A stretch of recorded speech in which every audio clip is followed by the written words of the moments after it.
YouTube. Hey, Paula, I don't know if Darius is joining us tonight. I would love that if he did, but I don't think so. He kind of got a sick household tonight, so he's tending to the fam.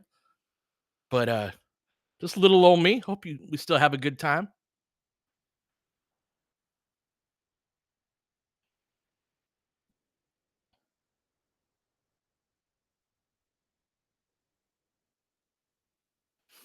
What's up, Daniel? Good to see you. All right, so we got Steph and Buddy in the backcourt. Gary Payton the second, starting at the 3. Wiggins at the 4. Trace Jackson Davis at the 5.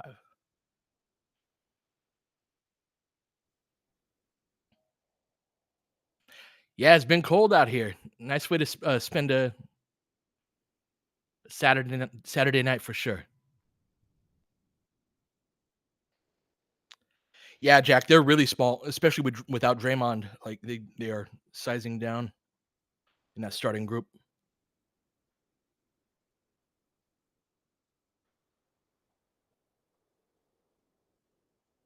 Yeah, I agree. 17. It's interesting too because they got off to that great start, as did Phoenix. Let me make sure my dad's got the feed.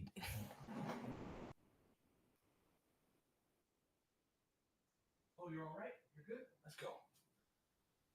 All right, he's all set up. I'm happy.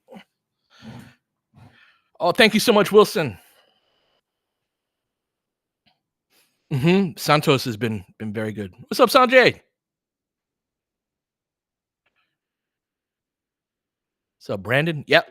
Let's see if they can keep the intensity up. Lakers win the tip.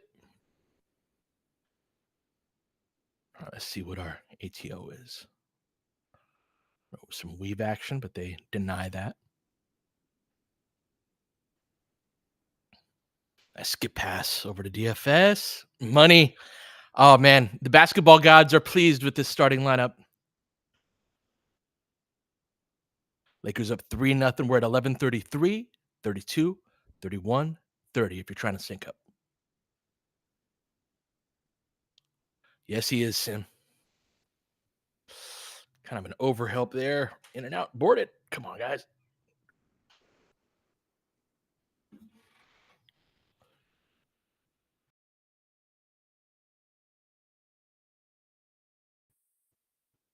What's up, Josh? Enjoy that 9-year-old birthday party. Oh, kind of a brick. Oh, they got fouled? All right, we'll take that.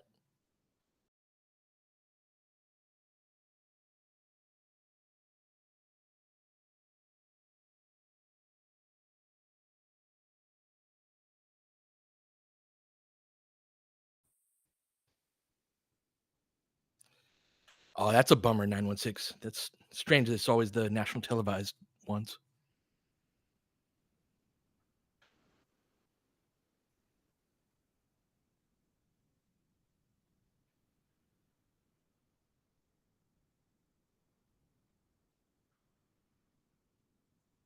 Very excited about the direction that Austin's going in.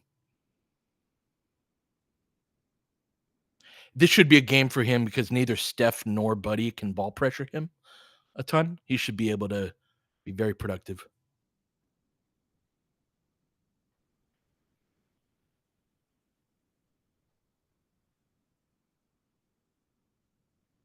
If you look at the Lakers' schedule from now upcoming, this is a golden opportunity to rack up some wins.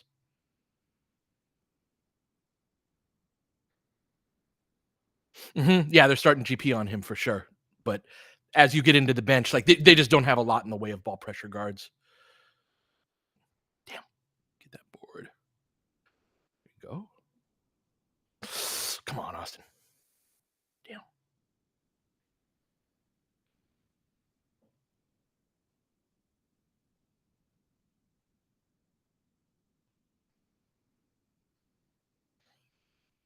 Is it 17? Is the end of the year tough? I haven't looked at the end of the schedule. And that's a bad position.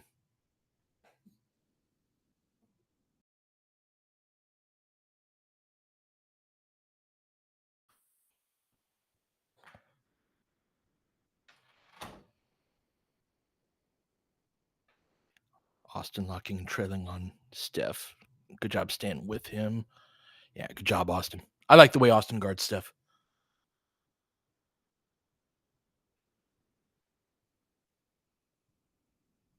Nice. Good read. That pocket should be open a lot.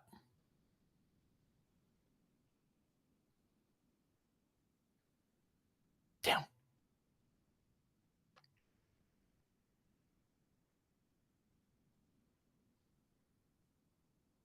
Come on, Max. Trying to dribble.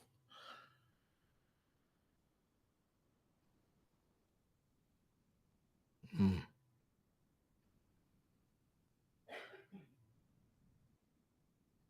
It's going to be problematic in the playoffs. Like he'll enter the playoffs easily as the worst ball handling guard, I think. That's starting at least. All right, got it back.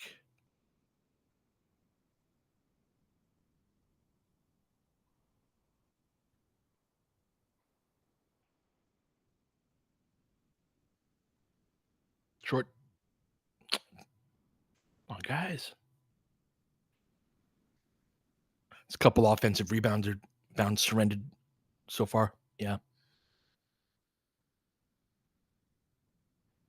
Yeah, rebounding is my biggest worry with this team.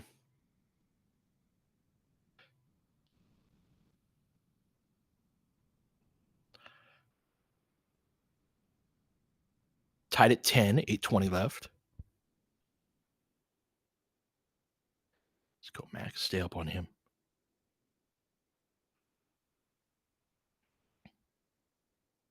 Another one. Another one.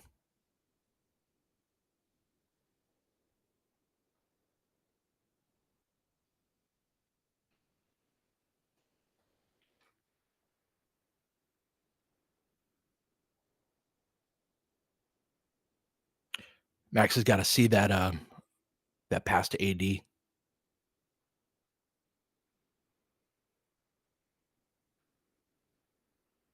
You got it, Kizzy. All right. Inbound to LeBron in the post. So they cleared out a side here. Coughs it up, dribble in middle. Going to give up a fast break here. Lakers down 13-10. 7:41 left. Misses that three. Got beat to another offensive rebound. Yeah, we're getting killed on the boards. Yeah, Sean, DFS started because no Rui tonight. In and out.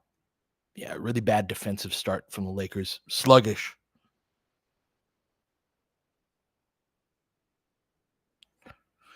They are a much smaller team, Sim, but they're also one of the better offensive rebounding teams typically. Oh, yeah, 17. I know. Shot clock issues. Get that? All right. Good D.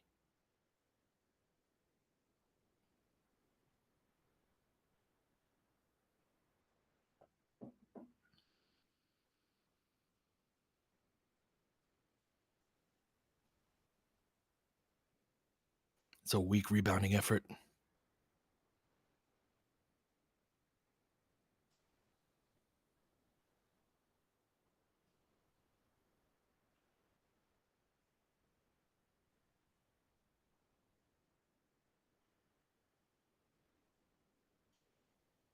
See how slow we are getting into our offense? So they switch a ton.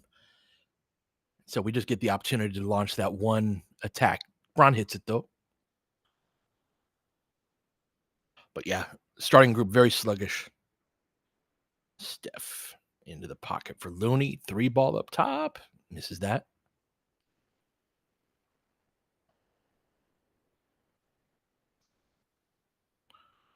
All right, now getting into attack a little bit earlier. Bron dribbling it down. Steps through, lays it up and in. Nice move.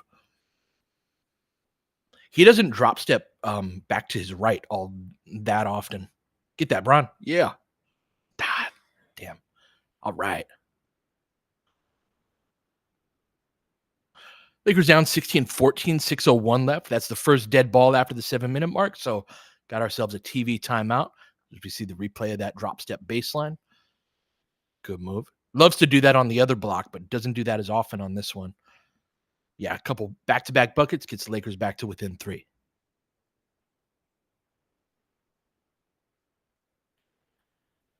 Choppy start on the defensive end. Have not rebounded well.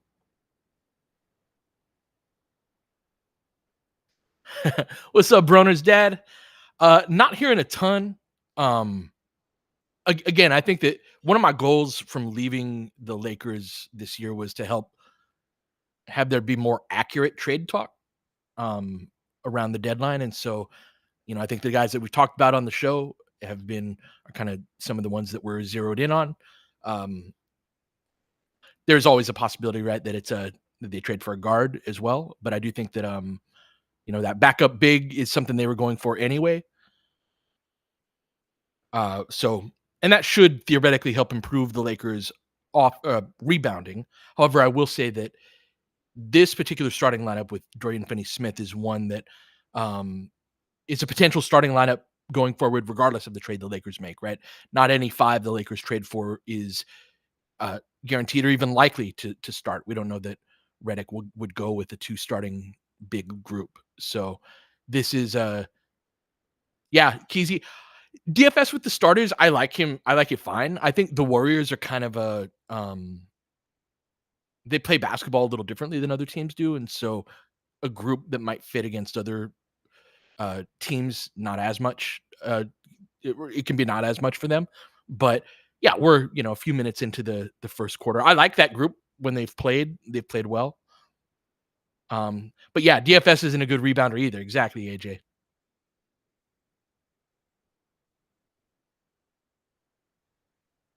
17. I would be more inclined to trade Rui for the costly big, so to speak.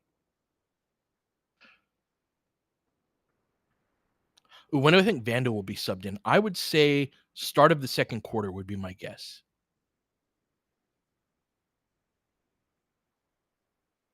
Yeah, Brandon, he's got that new acquisition smell on him right now.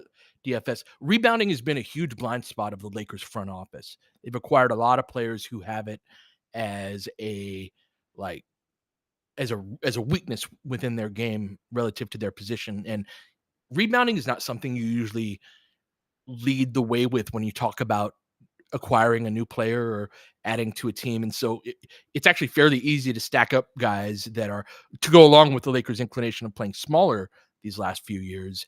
If you're playing smaller and with players who don't rebound their position well, it can sneak up on you. And that's what's happened with the Lakers. Yeah, Vucevic would be good for rebounding, and he would be very good on the offensive end. Right now, it could all be for naught due to his defense. I think there's a strong argument to be made that it is. But yeah, I do think that regardless of the five the Lakers get, I do think that they will help improve the Lakers rebounding. I think the guys that are they're looking at are all helpful in that respect as we come back to it.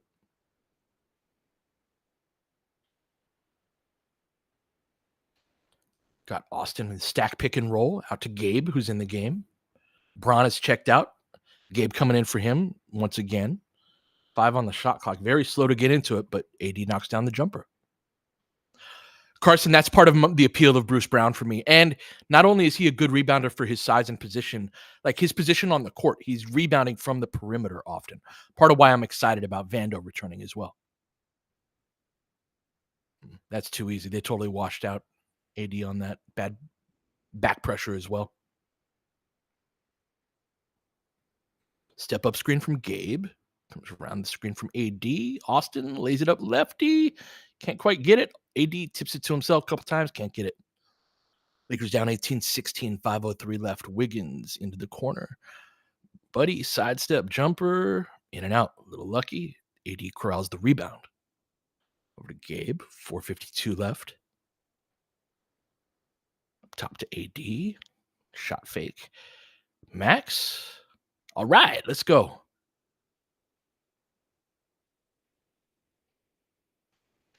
Chuck, let's talk about that at the commercial break. Oh, damn. Wiggins goes right over the top of AD. Lakers down 1. Max, or I'm sorry, Austin rejects the screen. AD misses long. Good job, Austin. Steals the outlet, slows down. Almost got the N one, but no, just the bucket. 916 all the time. It's AD and like 2, 3 dudes, and like everyone else is watching. Drop down, jump. Steph off the screen, way too clean. Shook Gabe. Outlet to Max. Up ahead to Gabe. Thought about it, but no. Lakers up 1. Oh, thought about it, but yes. Hit that shot. 3:39 left. Looney with it into the post. Wiggins on DFS. Back out. 3 ball. Max mistimes his jump. Austin doesn't get back into it. Another offensive rebound surrendered.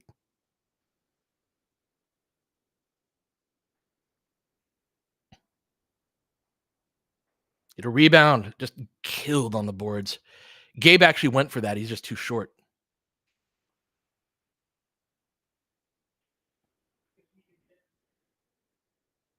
Oh, nice. Oh, damn. Can't quite finish that.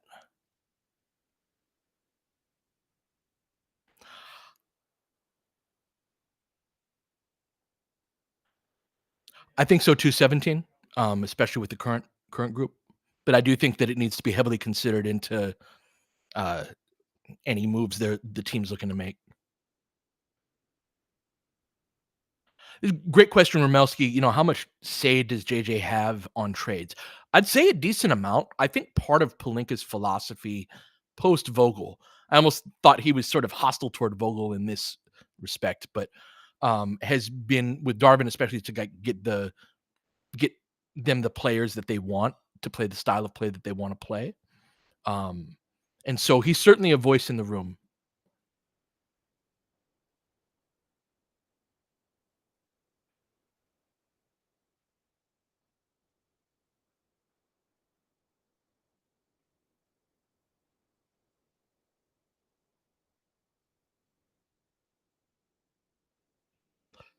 Rebounding is a frustrating thing to be bad at too, because you can do things well for the other however many seconds on the clock, and then so we got our old friend Dennis in the game.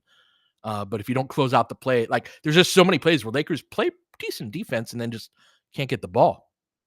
So if we could wrap that up, the Lakers in a zone now. Kickball. Oh, interesting, Keezy. So it's a little lineup change.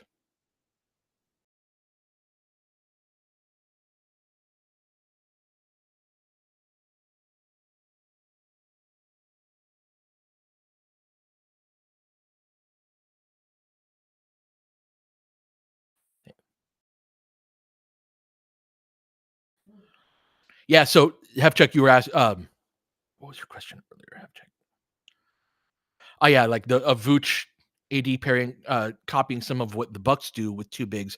So on offense, for sure, the distinguisher is Lopez is one of the better drop 5s in the game. That Vucevic is, the whole like, oh, he can play AD and Vooch together, and AD can help Vooch on defense. Yes, to a degree. There are things you can do. There's certainly more you can do, but there is also a certain amount of Vucevic is very floor bound. He's averaging 20 a game, but only has 6 dunks the entire season. Isn't that crazy from a 7-footer to be scoring that effectively and rarely ever dunk the ball? And that's sort of indicative of a lack of aerial ability from him. AD and Mark were really good together, Keezy. They were a plus, 12, 13 net rating, I believe. But again, Mark had the defensive chops. Obviously, Vucevic is a much better offensive player in terms of individual skill and scoring than Mark was. But yeah, no, Brook without the defense is certainly that. The optimist in me always, there's a certain amount of like, if you get a guy in a playoff situation, you're going to get the best out of them from a competitive spirit level, where that's not always the case in kind of stinky environments. And I want to watch more tape tomorrow on Vooch to see, is there anything he can do defensively? But yeah, I think you can do a lot of the same offensive stuff. Although Giannis is more of a, sorry, I'm arguing with myself. After we've traded D'Lo, AD has been a lot more on ball. I was going to say Giannis is more of an on ball guy and downhill from the perimeter than AD is, and still is, right? Even after the change, but I do think there's a little more AD driving from the perimeter post D'Lo.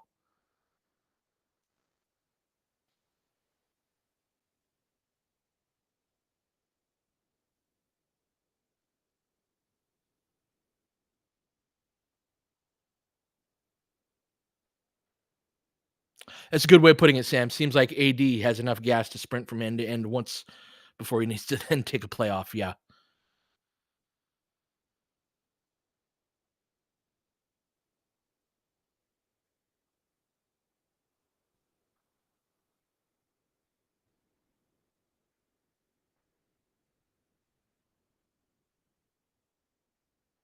But if you want AD to be a wing defender and then you made this trade, it's not for AD, but for other reasons. No, that's totally fair, Anthony. And that's part of the like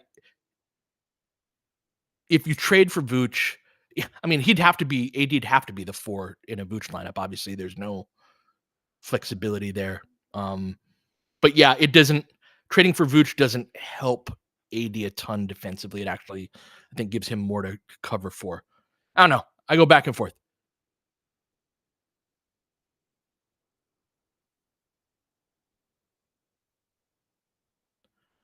We got a turnover here. Let's take it. 23-20, 2:44 left.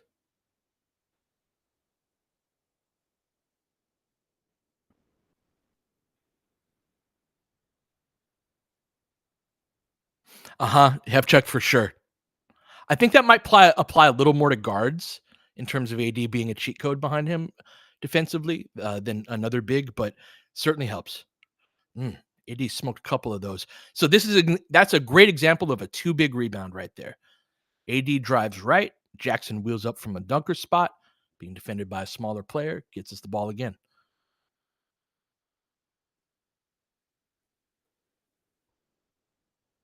Mm-hmm. Yes, he does, Brandon. I call those wave attacks, right? Where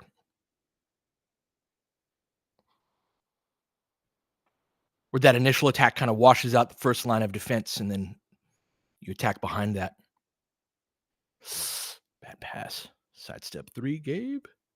Damn. I guess. Oh, nice tap out, Jackson. He's had some good tap outs the last couple of games. Bad pass. Come on, guys.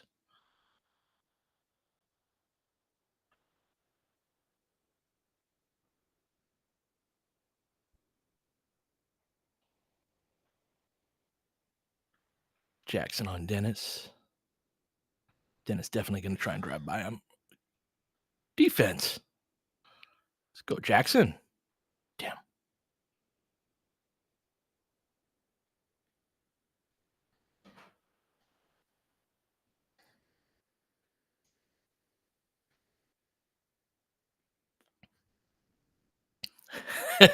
Gabe has certainly had some adventures in the paint. Yes, he has. All right, we got 3.8 on the shot clock. Golden State, don't lose him. Good job, Bron. Inbound, take that jumper. All right, we'll take that. Yeah, no Darius today, Roy. I would good to see it. I would love to have him on more of those, but he got a family. His family's kind of sick tonight, so in the paint. It's funny. Our strategy against them is often just like bash the paint over and over again, and they're in there very small, trying to help as best they can. But yeah, with AD out, now we go back to the single big look. Lakers up 25-20.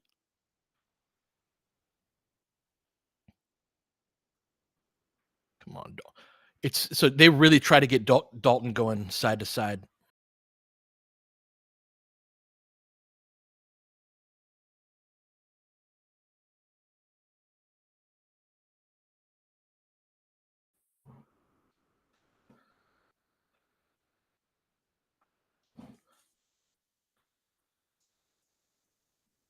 Yeah, Nate, I think Vando will be start of the second quarter. There's also he's going to be on a bit of a minutes restriction as well. So I wouldn't take the rotation tonight as sort of this indicative of what it's going to be going forward. This is Vando's first game in a year, you know. Yeah, 916. So the Warriors switch a ton and the Lakers match up hunt when they do that. So the set plays don't work like to the same degree when they're like it's going to be a lot of ball screens and initial actions like that.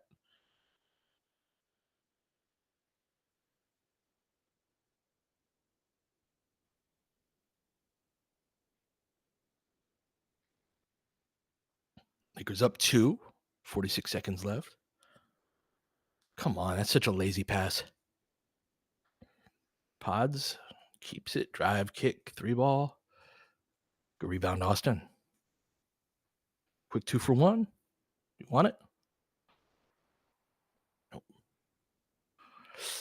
Another turnover.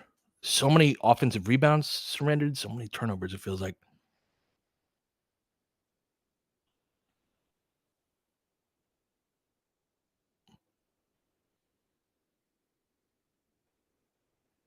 This group at the end here, not playing well.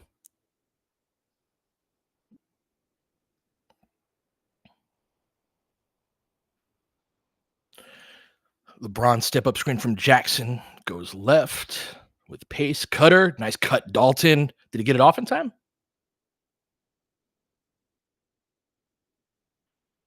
A very rare buzzer beating dunk. You don't get many of those. To get it off in time, let's see. 4, 3, 2. I think he got it off in time.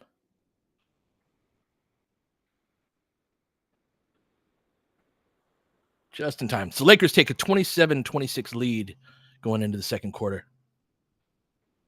So yeah, offensive rebounds surrendered and turnovers are the story of that first quarter for me. 6 turnovers on pace for 24. That's a bad quarter. Then they had 1, 2, 3, 4, 5 offensive rebounds in that quarter. So yeah, on pace for over 20 offensive rebounds surrendered, on pace for over 20 turnovers, up 1. So there's a blowout in here if they can find it. But not going to be like that.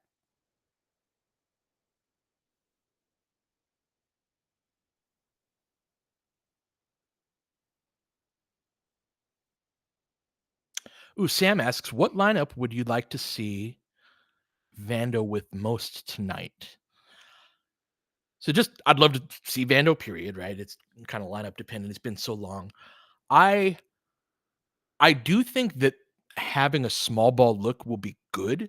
And so I'm looking forward to like seeing a DFS Vando LeBron front court or a bigger group in which Vando is at the 2 with those guys. So those are probably the 2 Vando type of lineups is can we do small ball effectively with those 3 in the front court and then decent size in the backcourt?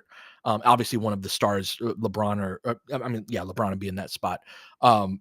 But I would like us to have a small ball look. I would like us to not rely on a small ball look every single game, and that's kind of like what we do every game. But I do think that being able to, for example, the Clippers, I think beating the Clippers would involve either going bigger or smaller. I think you have to be more athletic than them, and that can mean size and physicality, but could also mean speed.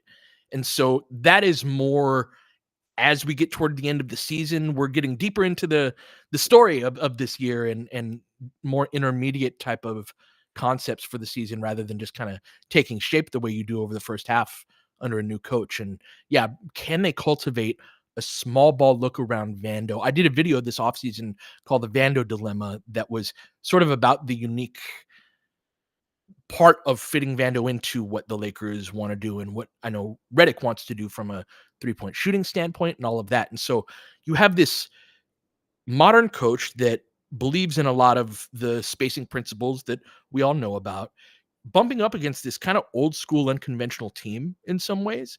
And I've actually been impressed with Redick's degree of pliability within that. I don't think he's hit on everything yet, even close, but a lot of coaches can be like, "No, I don't like this style of play." So even a guy like Vucevic, for me, like I've never been a Vucevic guy.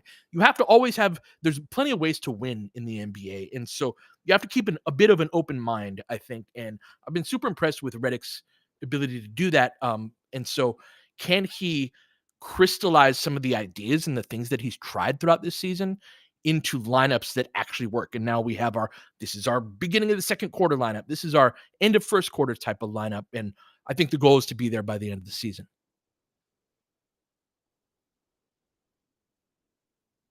Back at it.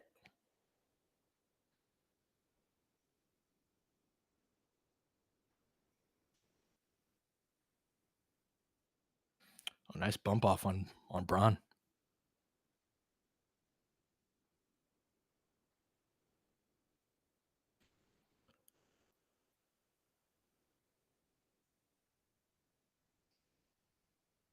They're in a zone. Another deflected pass. Lakers really gonna clean it up. Braun, face up jumper, over post, in and out. Jackson can't get that one. Oh, Maxi Valley. Sorry to hear that, Ben. If you try on YouTube, that might if you have YouTube TV, that might help. But 11 minutes. Lakers down one. Dalton, quick three, pulls it. Let's go. So Dalton has an opportunity tonight. They are so small, especially with no Kuminga and Draymond, that they really have to collapse into the paint to have a chance against the Lakers. As a result, defenders are going to be less aggressive in uh, pushing up on him.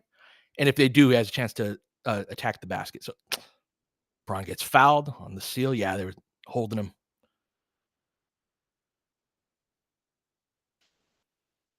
Dalton getting his jumper back a bit. It's nice to see.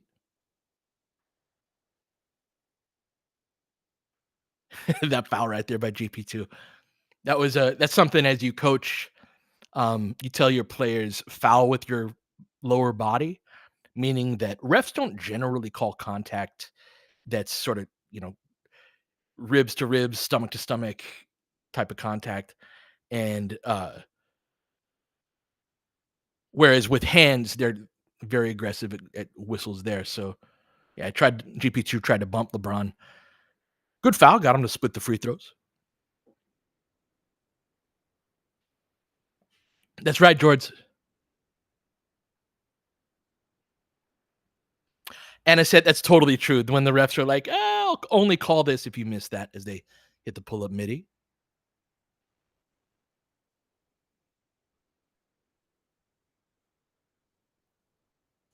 Again, looking to matchup hunt against the switching. Good ball movement, guys. Love that skip pass from Braun. Gabe knocks it down. Lakers up 4. 10:05 left. Gabe up into the low 30s from 3, which is an accomplishment considering his start. Oh, Jackson. Man, if Jackson could just do that, get stops on that, which like the vast majority of bigs can do, but he can't. That's why he's a vet min guy. Good pin screen by him, though. Yeah, on that last one. Oh, nice pass. Damn. Lakers up 2, 34-32.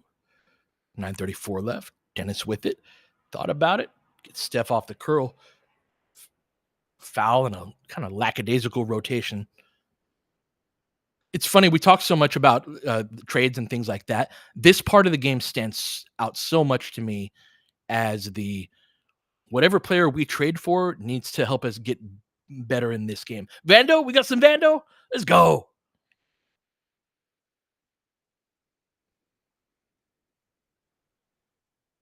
Yes, lots of people refused to acknowledge the existence of Jared Vanderbilt until he actually stepped foot on the floor.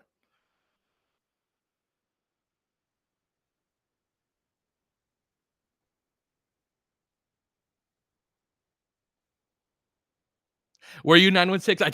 I get it. Yeah, we would do Darius and I. Y'all wouldn't see it, but we'd do Vando in quotations when we talk about him on the pod. All right, look at him, number 2. Good to see.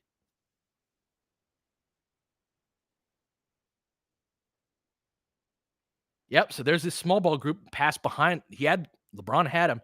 LeBron's got to tighten it up on his passing. It's hurting us. Vando, yeah, helping us get boards. Yeah, a rebound.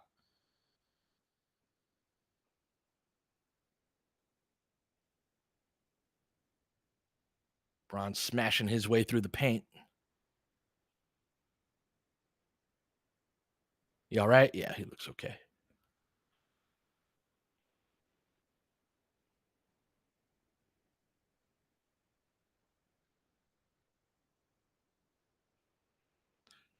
So yeah, Sam, this is sort of what I was talking about with those lineups.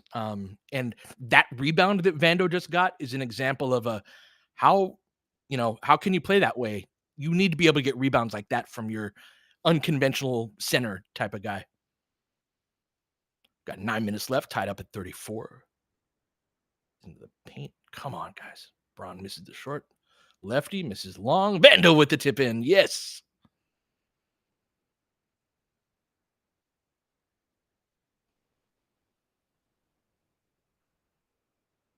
Oh, a little slow on that. Damn. In a week, Vando's going to get that steal right there.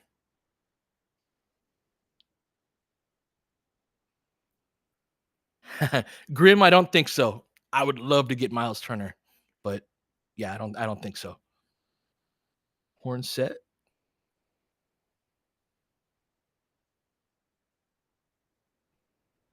LeBron ISOing on Trace Jackson Davis. Oh, that's such a nice shot. Because like he couldn't bring the ball to the right side of his body, or else it would have gotten blocked by the low man rotation. So he still shot it from his left side while nice shot, Dennis. Warding him off with his lower body.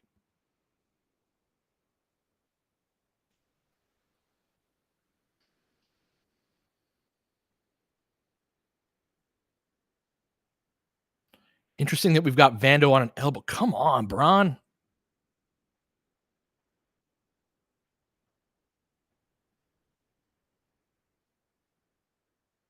Where we going, Dalton? All right. Strange spacing on that break, but Dalton gets the bucket. Overhand layup. Lakers up 40-39. Timeout Golden State. 7:41 left in the second.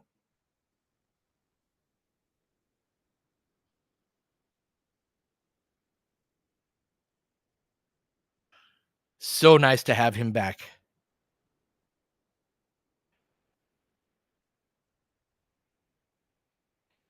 So that's the thing with Vando. He's a specialist at a lot of the things the Lakers have been bad at. So the hope is that he doesn't single-handedly make the Lakers good at those things, but anytime you can be less bad at your biggest weaknesses, it's a big win. And so, yeah, that is part of the reason that compelled me to make that Vando dilemma video. Is my argument was that he's essential to the Lakers being able to compete for a title, but he comes with some unique challenges, and I'm so glad he's back before the trade deadline, because the unique aspects of his game, most of our other players are translatable enough to their counterparts at their position around the league to be able to be like, yeah, I can see Robert Williams the third and Jackson Hayes. Thank you, Keezy, for posting that. I have a harder time. Like who is the player in the NBA? This is a question for the chat, both YouTube and here. Who is the player in the NBA that Jared Vanderbilt is most similar to? I wonder that too, E. White. Does a Vooch and Vando combo work out to almost neutralize their weaknesses? Did they accentuate their do they accentuate them too? Is it like half of each? Does it complement each other? I don't know. It's a great question though. I do think that that would be an awesome rebounding duo that isn't necessarily rebounding from the same area. McDaniels, okay. GP2, Tybal. What say you, YouTube? Yeah, Broner's dad, the goat is Sohan. Easy, that's a good one.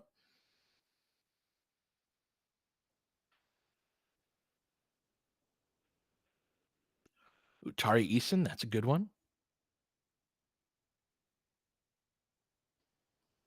So yeah, there are players in his ilk around the league, but offensively he's a 5-ish, and defensively he's a 2 or a 3, I think. And there's a lot of uh very few players in the league kind of fit his that type.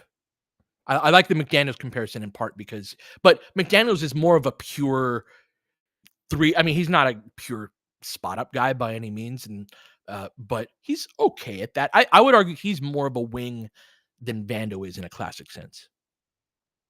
AJ Poor Man's Rodman. Beef stew. That's an interesting one. I could see Beef Stew as like a big man version of Vando. I love his defense, Isaiah Stewart.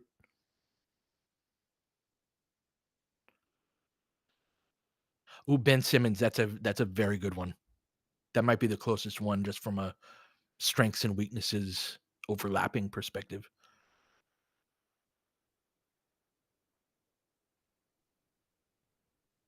Yeah. Yeah, Ben did a great video on that Fuji. I love his work. Uh, Lakers in a zone rotation. Oh, and Mano gets lost in it. Can't get that long rebound, of course. Oh, nice recovery by Dorian.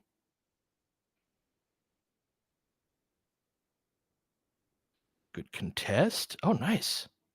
Thought they called a foul. Everyone kind of stopped. Lakers up one, 7:07 left.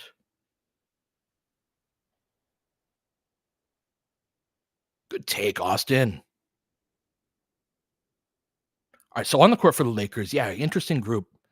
Vando, Austin, Max, AD, and Vando. Or and Dorian Finney-Smith, excuse me. Lakers in kind of a confused zone. Vando is super confused in this zone. Yeah, Vando's been completely lost two plays in a row.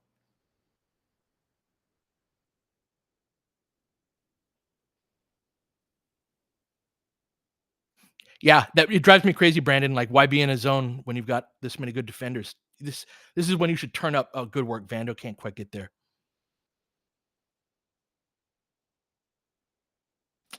Bad transition D.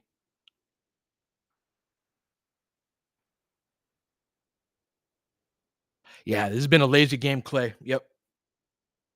Clay Davis is my hero. What's up, Tony? Oh, let's go, AD. And one. Ties it up.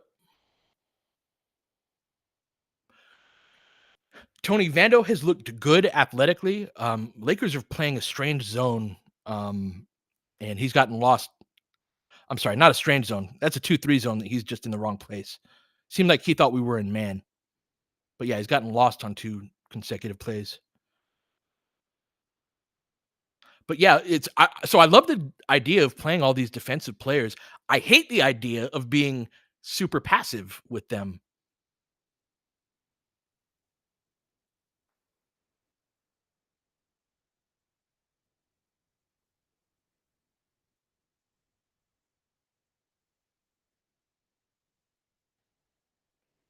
Opposite of what they should be doing. All right.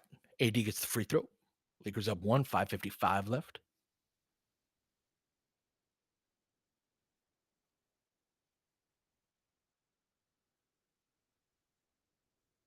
At least they're more lively within the zone now. That's a good possession.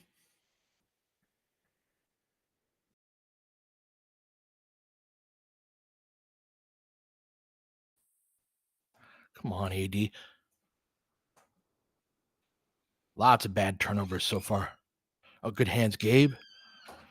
They're so slow to the ball.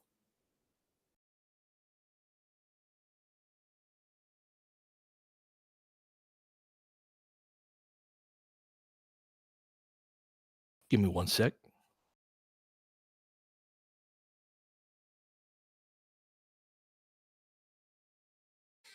Hey, nice shot, Gabe. 3-point game.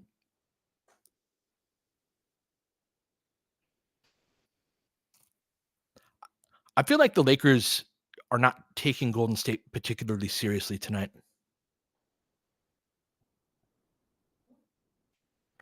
Let's see. Oh, good hands. No? Foul?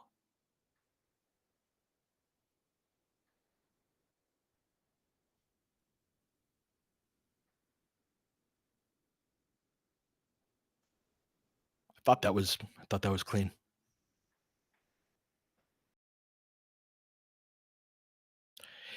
Right? It's super noticeable.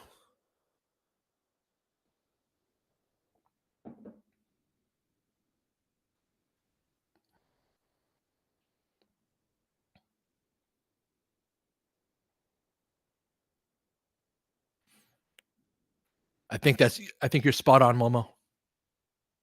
Yeah, these touch fouls out of nowhere.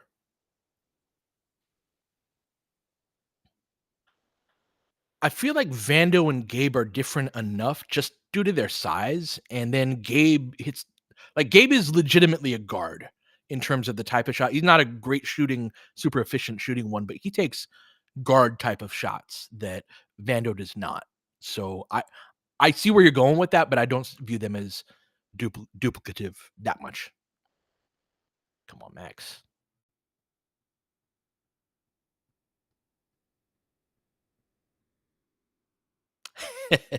Just like you, Keezy.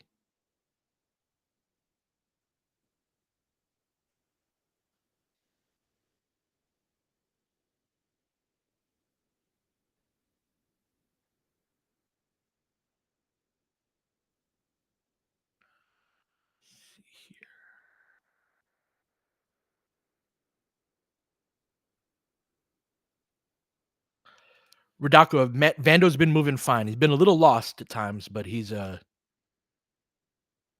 encouraging how he's moved. That's a good way of putting it, Josh. Vando makes Gabe more expendable by just raising the defensive floor so we could compromise more on a replacement. Yeah, it's you're not trading one of your two defensive rotation players if Vando is back. That's a good point. Good shot fake, AD. Get that. And one. Let's go.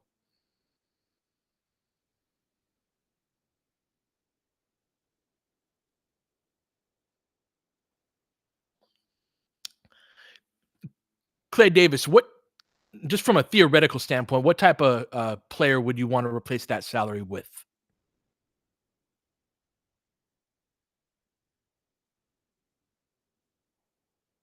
Yeah, Big Grim. I was cracking up at his name too.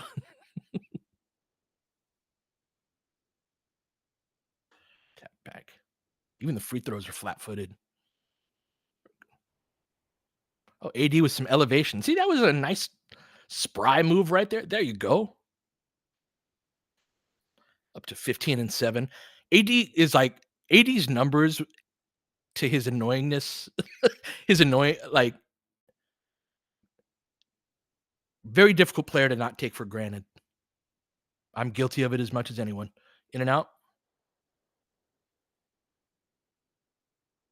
Yeah, floater's looking good tonight. Behind the back. Austin in control. Nice skip. Ah, damn. Oh. Vando has like mistimed his jump a couple of times too. I've noticed. Dig that out. Get there. Yeah, Vando ran back. Pull that. Damn. Help him. Damn.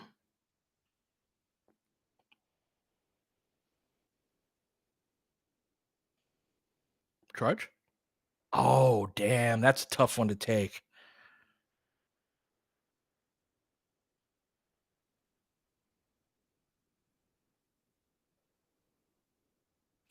He's a little turned. I don't think they should. So, yes, Rommel, I was just going to talk about this.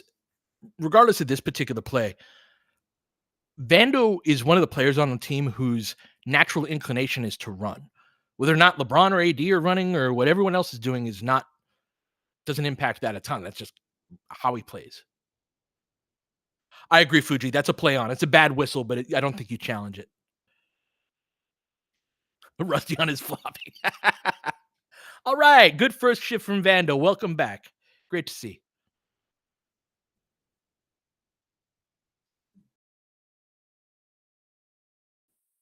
Austin. And one again. Got the roll. Sweet touch.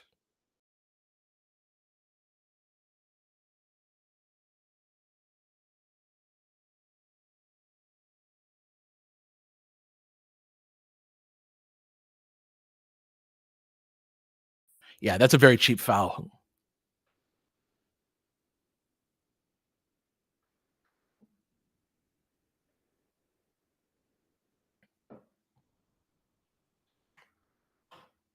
Yep, exactly, Sean. Vando and DFS, you kind of, and Gabe has that naturally too. Max is a different personality, but Max always competes. You know, you start building a personality as a team that's it's a lot tougher than it used to be. Although giving up drives like that, not too tough.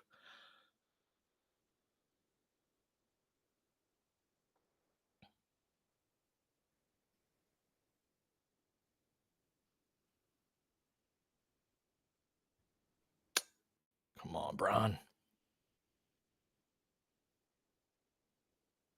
Pods for three. Yeah.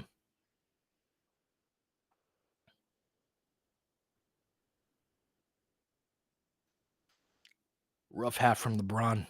Timeout Lakers up 54-53.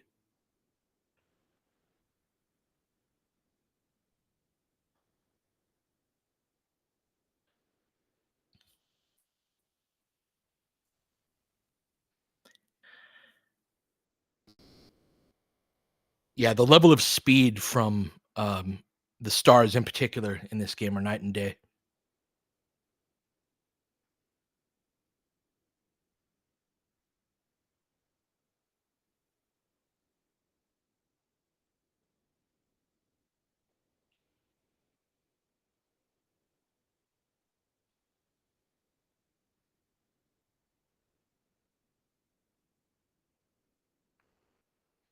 Can Dalton get to Pajemski's level of D? No, he cannot.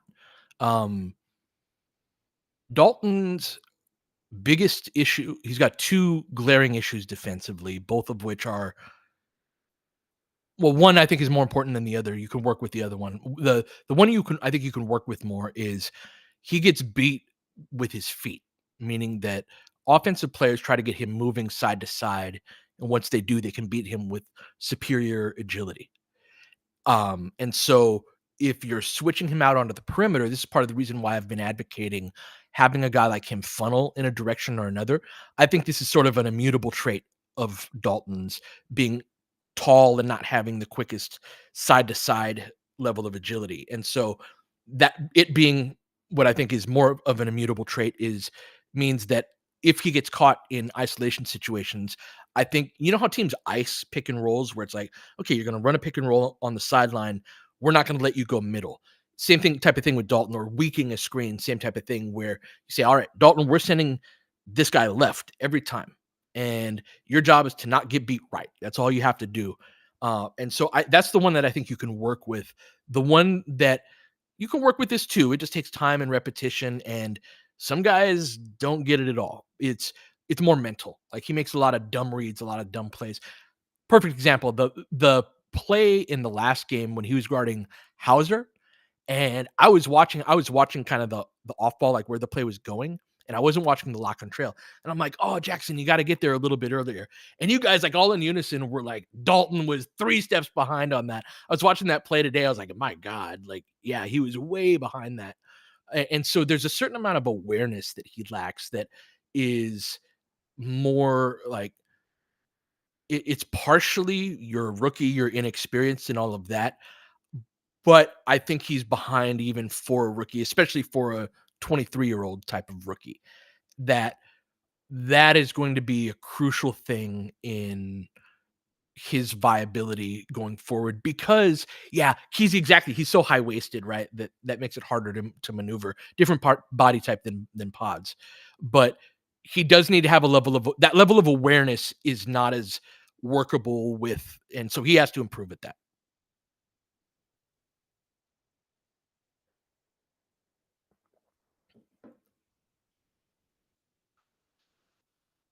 That's a great call out. He backpedals immediately when beat off the bounce. Yep, because he can't turn his hips. Yep.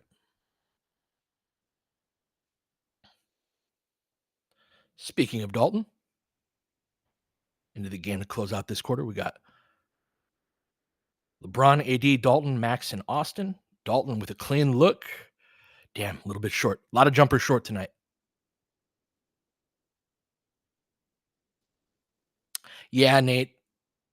I think that's a great call out. Zone D can help you get away with that.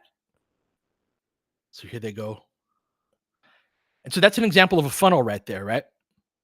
Got to get there a little quicker on that closeout. He's just a little step slow. He saw it, but hopefully in year two, 2 or 3, he'll be getting to those quicker.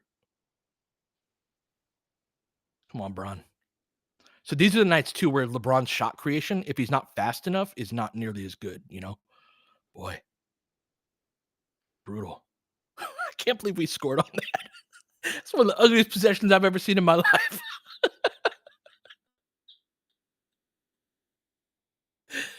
3-point game. Lakers up 105 left. Skip. Pods up top. And misses. Oh, big time rebound from AD. Nice to see. Come on, let's close out this quarter.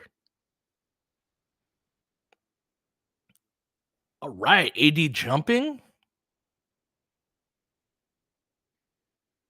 Mikey, that was the like game point against your 8th grader, and you're too much of a competitive dad to want to lose. Ass possession right there. Like your kid's like right at that age where he might beat me in one-on-one for the first time. Shit. Back your ass down. I don't care how long it takes me.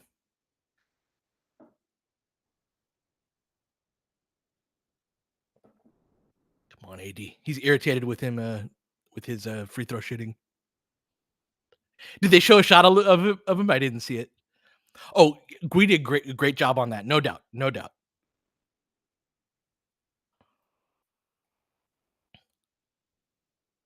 My son is not a big hooper, so he has not defeated me, unfortunately. Not yet. All right, 4-point game. That's right. It'll get there. Did they hold for this 2-for-1? No, they get a step up screen. Try to isolate Dalton. Good job by Dalton taking away the step back. Damn, nice shot over the top of Bron. They do get the 2-for-1. That was an example too of like telling Dalton, you're not going to stay in front of Steph Curry. Take away a step back going left. Guard that. We got you outside of that. But take away one move and we'll know which direction they're going to go. We can at least react to it more efficiently. Nice. Really good end of this half from AD.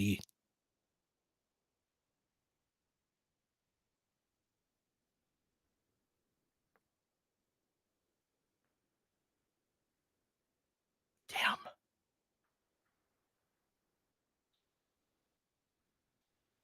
Austin. All right. Not a very good half from the Lakers. They do take a 1-point lead, 59-58 into halftime.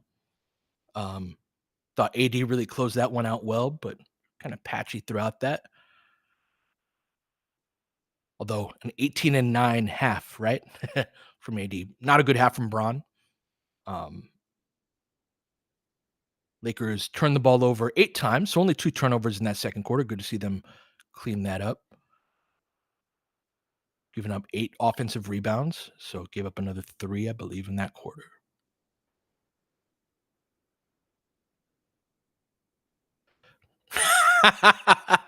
Sam on YouTube says, basketball is fun because that's the best player of all time who just played offense the exact way I do. It's a beautiful, it'll humble you. This sport will always humble you, you know? And it said, are you up in the Bay?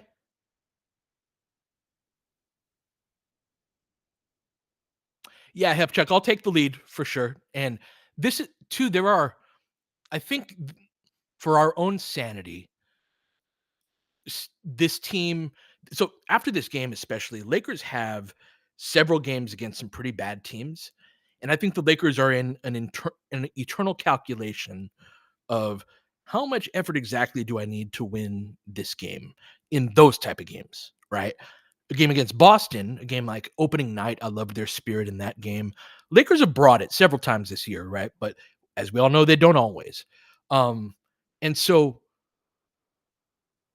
I think part of that's just a reality of this Lakers team that through 82. Now, this is a concern throughout the playoffs where you have to be great tonight, and then the first round is usually spaced out a little bit more, right? You get more days off between games.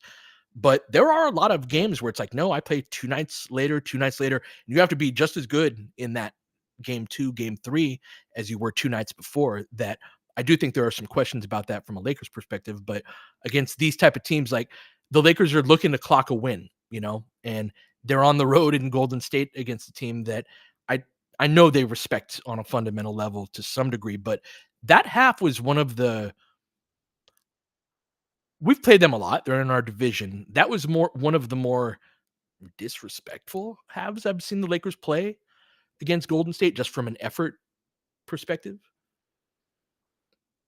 Um, so again, I think Draymond being out obviously means a lot, and then Kuminga is being out as well. And again, they're a team that even when they have Draymond and Kuminga, our game plan is always to just bash them in the paint. And so if those two guys are out on top of that, that old man bucket that LeBron got right there, sort of an example of that was like, we're just going to body you until we can get a couple feet from the basket. But you have to have a certain amount of lift in your legs to actually make those shots, or you're going to be back rimming them. Like they're just going to be flat. We think of a flat shot as just being a jump shot, but you actually have to have arc on your shots in the paint as well. And that's a big reason why a lot of the great floater shooters are that way, because they shoot the ball softer than other players do in that range. They put more arc on it. And if you don't get your arm under it and you don't get your legs under it, you can miss floaters, back rim, and flat very easily. So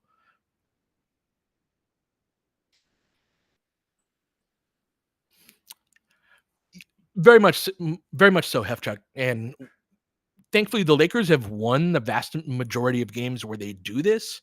It can also be very frustrating. It's also on the road against Golden State. Golden State, even without Draymond and Kuminga, I think are too good to have that sort of spirit against. I think you're very much playing with fire tonight.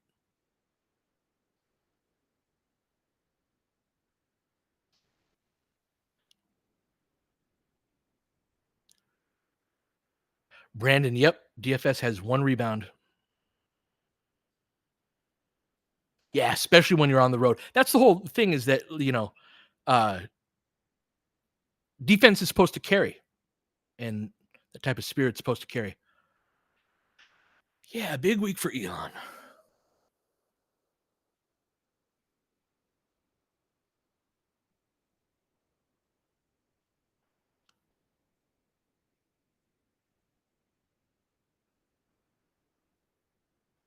I did not see that, Tony. They've tried to get Walker Kessler many times. They have not been able to meet that steep price. I'm sure they'll keep trying. What does that mean? They have not been able to. They are able to. They choose not to. And I would that's the thing too, is that with so many centers available, great. Let's have some trade talk. Obviously, that's on the mind.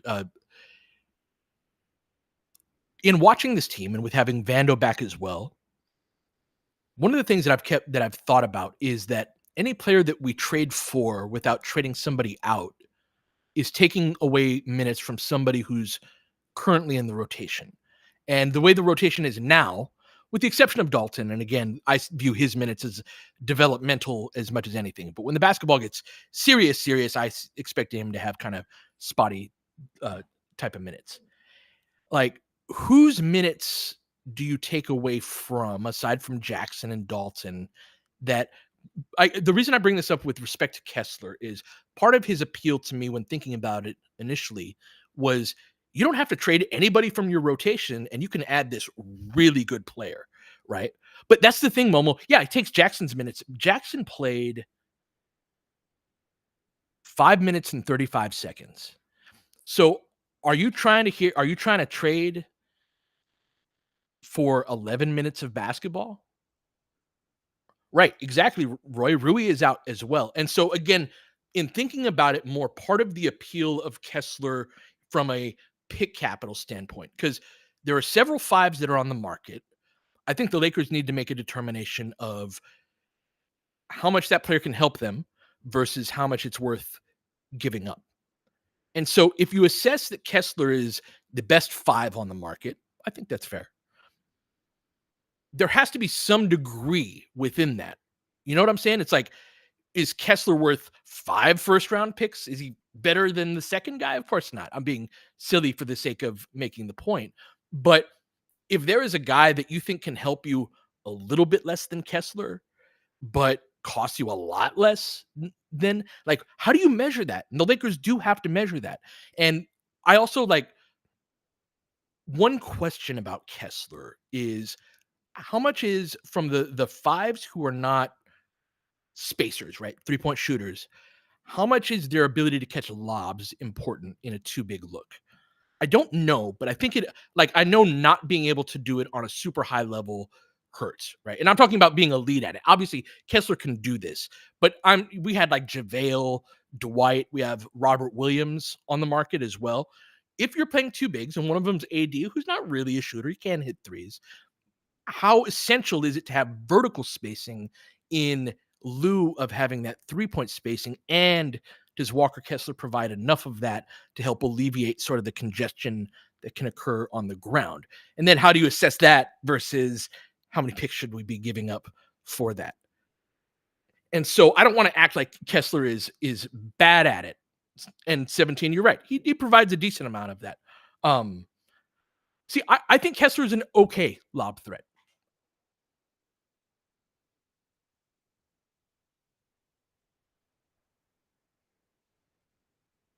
So I guess my question for all of the Kessler enthusiasts is one, who is your second guy on the market? And two, how much more would you trade for Kessler than you would trade for that player?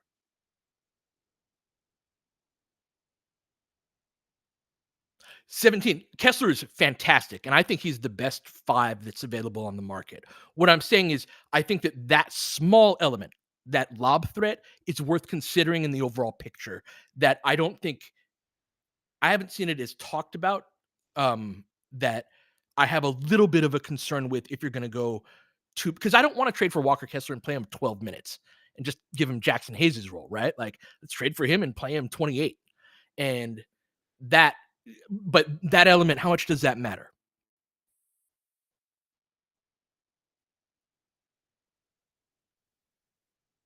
Great answer, Tony. I love that. Very concise. My second guy is Robert Williams, sticking to the theme of being an elite defensive team. I would trade one more first rounder and remove the 27 protections from him.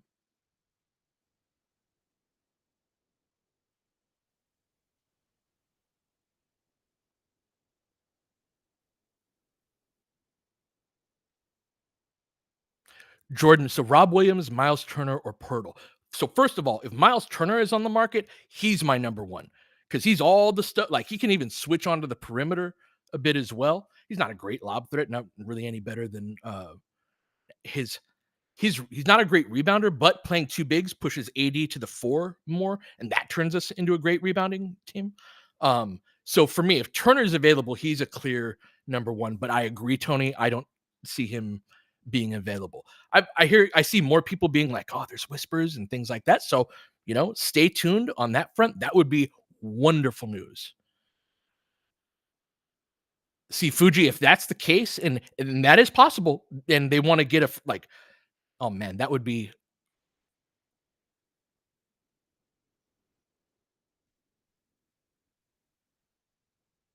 Would I trade Rui and Kessler for Turner? Yes, I would.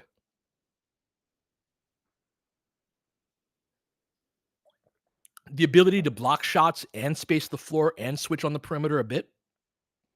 Yeah.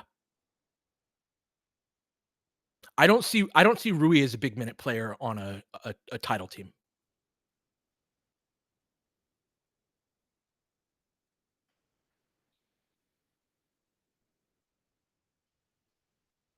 Any concern over teams putting their four on Turner?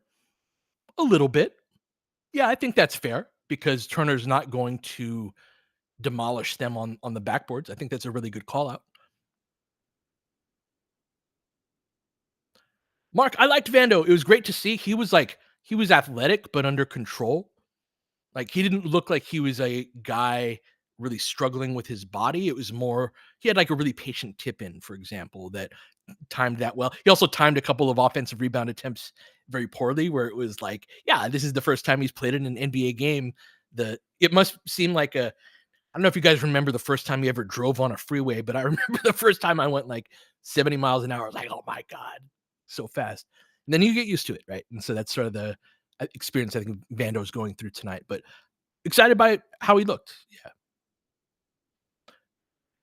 Grim Rui, like, doesn't bring enough offensively to account for what he brings defensively. He scores he scores very dependently on others, and it's fairly low volume. He's a highly efficient, low volume offensive player that has a limited defensive role and is a not a good rebounder. Roy, that's what I was saying about Turner not being a good rebounder. I agree, and that matters for somebody who says that's my number one thing. It certainly does matter. I do think that trading for a backup five that's a legit backup five, especially if it's Turner, it pushes AD to a lot more minutes at the four. And that combination of AD at the four and Turner, like I think Turner's a better rebounder than Rui is.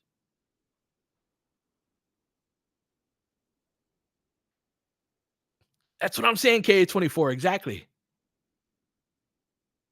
So yeah, with all this talk of the fives, if Miles Turner comes on the market in these last couple weeks, yo, I do know that Pritchard really like that's one of the front offices in Indiana that's very but then what is it? Okay, let's flip this. Obviously, we want Miles Turner. Why the hell would Indiana want to give us what would they want from us? Why would they want Rui? He's a very different type of player. They were in the Eastern Conference Finals last year. Sure, they don't want to pay Miles Turner, but I'm guessing they do want to be good at basketball, as good as they can be this year.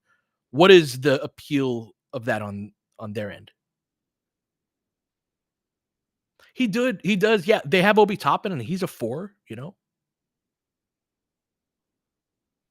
I mean, what becomes their biggest need at that point, Fuji, becomes the 5 spot, doesn't it?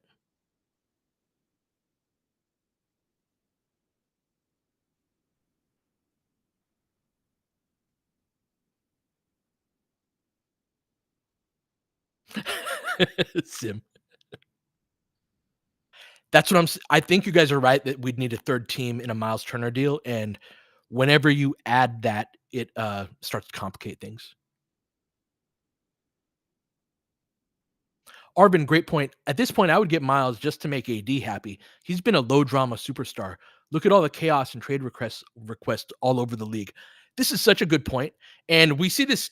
I don't want to say changing, but him going on camera with Shams and saying it with his chest. That's certainly more than he's ever done before. That AD's been asking this for a while, and the Lakers fundamentally changed their whole approach to how they wanted to construct a basketball team over the last few years from being the biggest team Kobe said he'd ever seen in his life in 2020 to a team that had Austin Reaves at the 5 once and was small in a bunch of ways on a bunch of occasions. And now they're morphing back into something else. But think about that during that time where the team is exceptionally small, whose shoulders does that fall on more than anyone? That's why I would always say that AD was Atlas. He's that hero holding the world on his shoulders. Yeah, Pat Bev was our wings. Pat Bev was guarding Jimmy Butler, Sim. That was like the natural matchup that night. Exactly. And covering up for all that shit, who do you think that landed on? AD, of course. And so we got this dude that it's like he could have been throwing a fit this whole time. And it's not like their ideas freaking worked, right? The whole like other way of oh no AD you're not a 4, you don't run enough, you're like you can't shoot threes that well, you're not a 4 anymore, you're totally a 5. It's like that idea hasn't worked that well. Certainly it like I think you could get it to work. I don't think they've acquired the best players to make it work, but it's like I don't know, maybe we could listen to the guy where we want to build around after this. Totally been papering over a lot of that 916. 11 assists to 8 turnovers. Wow. Get some water. I'll be right back.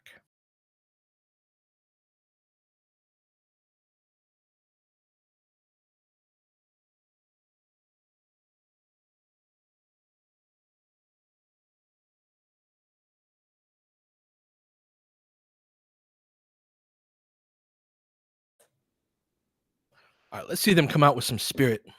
Got to get it across. I know, I muted the mic for a sec there. I get complaints when you don't hear the ice machine. That's funny. Brown in the post, only 5 on the shot clock. Backing down, double. Stop coughing it up, Brown. Throws it up from his back. Oh, man. Let's run offense through AD tonight. Damn. Lakers down 2.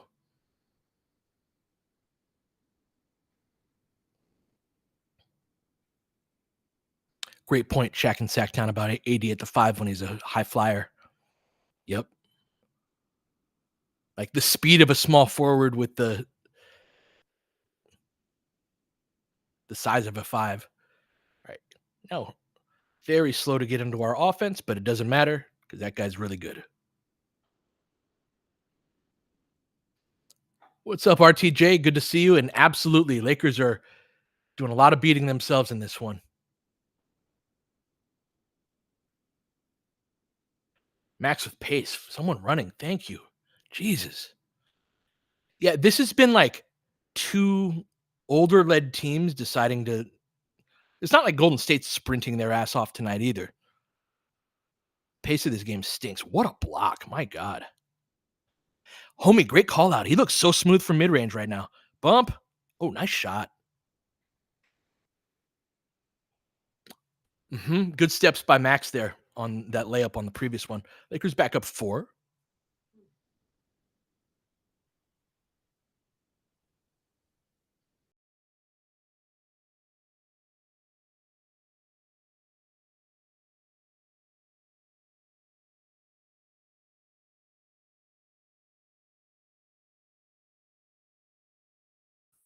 Going the other way.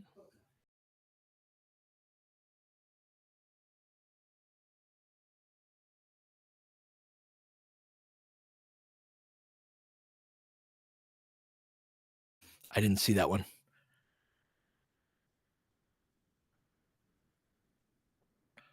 Max guarding Steph now. Interesting. TJD. Oh, he gets fouled on the take.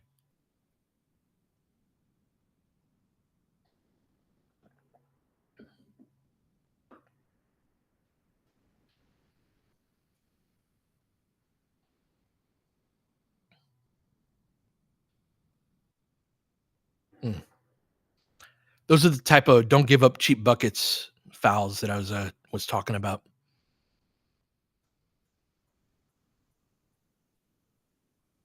There you go. The gods smile upon it. It's 1 point saved in this game.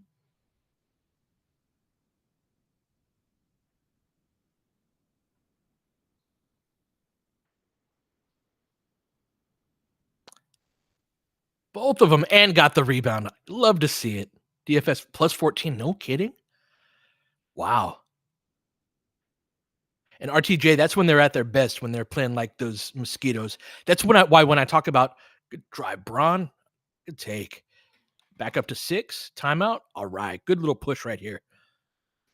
So yeah, RTJ, when I'm talking on the pod about switching styles having a swarming component to them, Golden State is a textbook example of how that's supposed to look.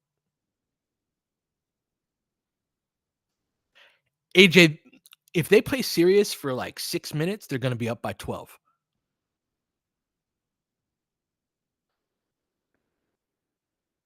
But yeah, it's funny because Golden State, I don't find them as annoying and swarming tonight as usual. That is their natural style of play, but I think both teams are in a like, I don't really want to run tonight. Do you really want to run tonight? No, I don't really want to run tonight. How about we don't run that much tonight?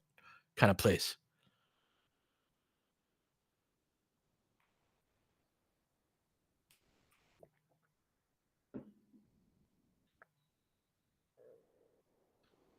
Super important to not have players who fall asleep, Fuji. This is essential.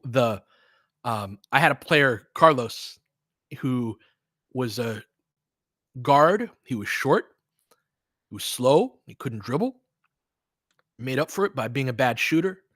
And I'll be damned if we didn't play better when he was on the court, because he was way more locked in than any kid and like understood the game better. And so he was always taking charges and ball pressuring and like executing the defense properly. There's nothing more frustrating as a coach where you're like, you're you're telling them, all right, we're gonna send this guy left. And then it goes right there. And like the last thing we just freaking talked about, and you let him go right. And um there are certain players you learn never make that mistake. And that is one of those. Damon always gives me shit for Gabe Vincent. But he's one of those guys. Josh. One of those, bro, why are you playing D so hard pickup games? Me too, RTJ. There's some potential there.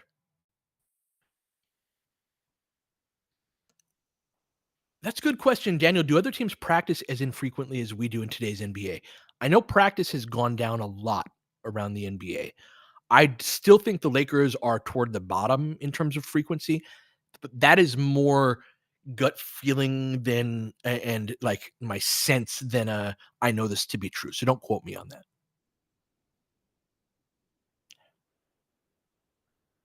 AJ, I think those days are gone. I would too, RTJ. And again, even if it's not LeBron and AD participating in those, especially our young players, like getting drive and kick reps and staying, I don't know. Look, there are people who know so much more about, uh, you know, the body and this element of the game that I try not to get my head ahead of my skis on this topic. All I know is that I watched basketball for a very long time where these dudes, and also like consider we have a lot of cross era conversations in basketball. But one thought to consider is that we all know the spacing was worse, right? No matter where you stand, we all know that it's different now than it was then. So everybody had to be like crash into each other a lot more to score. It was a lot more chaotic and a lot of turned ankles and things like that. And they practiced too, and they lived. Like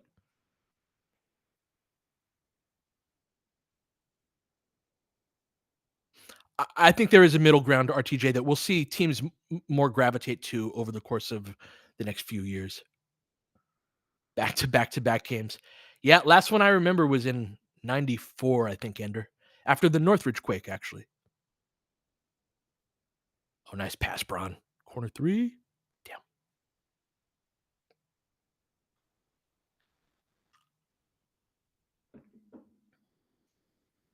Split cut action. Austin gets lost. Lakers get lucky.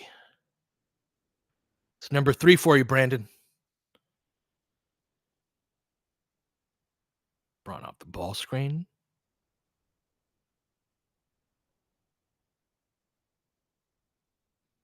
Yeah, Lakers playing with fire in this one for sure.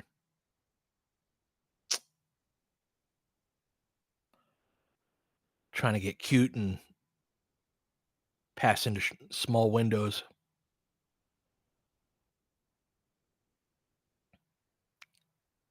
No, you got my eye on it too, Brandon. I appreciate you looking out for it. And that's always I want to be fair, right? And just because a guy's new doesn't mean he needs to be beyond criticism. And so it's like, hey man, giving Rui shit. How about we give him shit for the board? Seeing just a crap turnover from Golden State. What a bad basketball game. Take that layup. Thank you. Another timeout, huh? That's what this season is all about. 17. It's the season of Jack. I love Jack Perkins, man. This is his success and his growth. Like he was somebody that as soon as I found his work, I was like, it is my mission in life for as many people to see how cool this guy is as possible. Um, just a great guy too. That was very exciting to work with him on a few projects with the Lakers.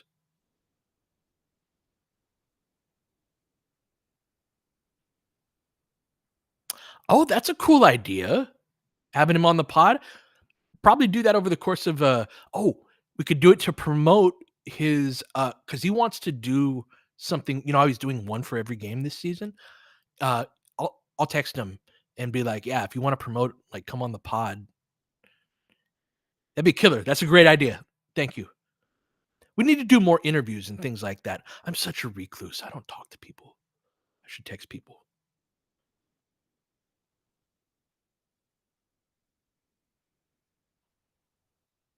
Keezy. I don't even know if my phone is on right now.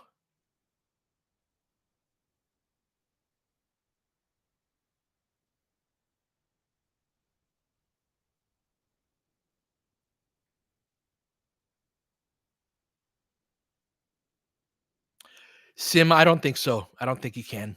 Um, it's certainly like it's too touchy of a subject. Yeah. Oh, the Kobe doc out today. That's right. Oh, DSW. I'm telling you, that is exactly what I've been of that opinion for a very long time.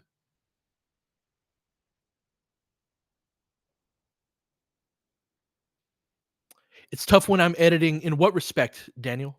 Of not being on my phone?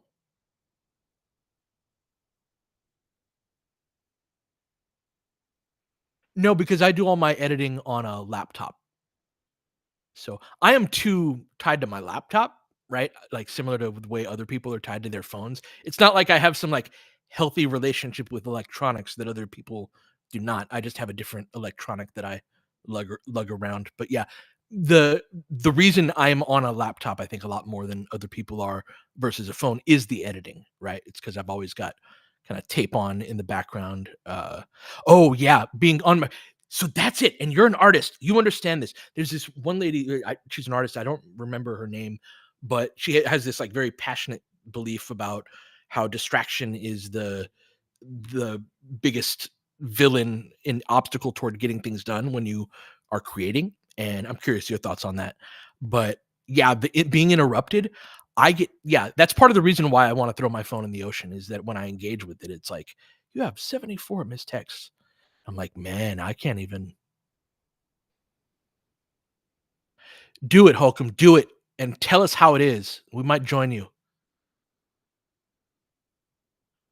Ooh, Nick Richards with 15 boards at halftime. Is that what it is? They're in different brain hemispheres. That's one thing too. I've noticed that it is really hard to go from editing to podcasting from a mental hemisphere perspective because like editing is super meticulous. It's like, oh, I'm going to zero in here, move this couple frames, dot dot dot. Podcasting is like stream of consciousness type of stuff. It takes a while to get into the flow. Damn, good ball movement.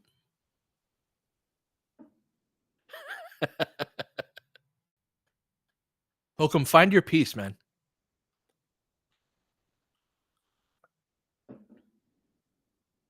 Right. Austin's doing a good job of making their overly aggressive back pressure pay. So, can you say it's grifting? Yeah, you might. But what I would say too is that if somebody's gonna fly like a bat out of hell and try to back pressure me like that, yeah, I'll pull up and shoot a mid. And like that's a shot that Austin takes and makes too, right? To me, grifting is the type of shit that Trey or Harden used to do, where it's like you are not even trying to really take a legitimate shot here. You're doing this for is to take that, but like that, I'm gonna pull up at the free throw line and you're gonna bump me and I'm gonna get an and one. That's a legit basketball shot. That's a smart play. It's not like I just don't feel like that's cheap.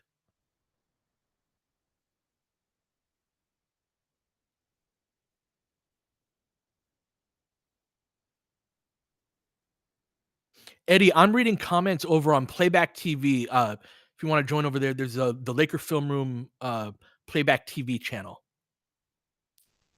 Pick and pop three. Go rebound, Braun. Man, he's been so important to us on the boards this year.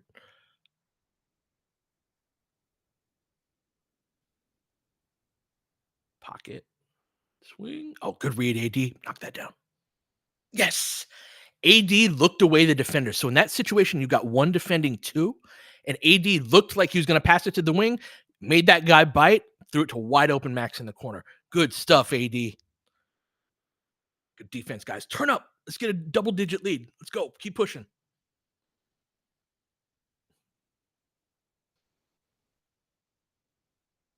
We're going to move around or we're going to stand? Here you go, Max. Keep the wheel going. Keep going. Braun. Corner. Other corner. That's fucking go.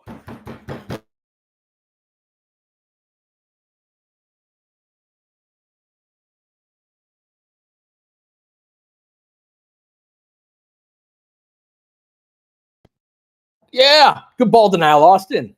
Turn up. Keep going. Keep going. You just run for a little bit. Look at them walking. Look at everyone walking. Go, go, go. Come on.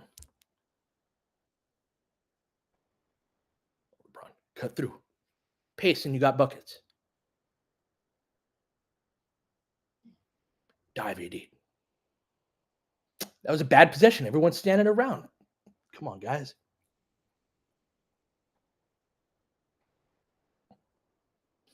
Trying to go at Austin's chest. Yep.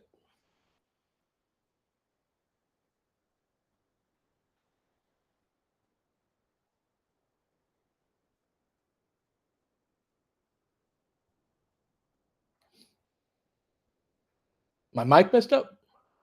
AD, pick and pop. Let's go. Nice shot. I'm good. All right, cool. Thank you. 12-point game, 4:56 left. Yeah, that middy's been just pure. AD hit some floaters to get the strip. Nice play. Yeah, AD wants to make a push here. Getting that seam. Skip. Gabe, add to it, Gabe. Back. Damn.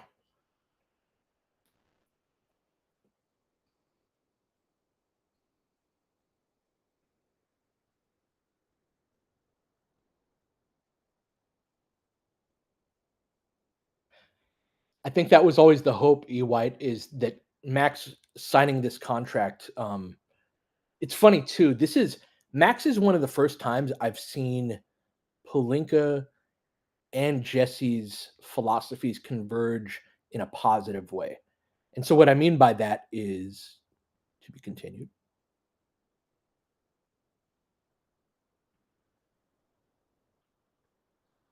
Drive kick, post for three. AD leaves him. Yeah.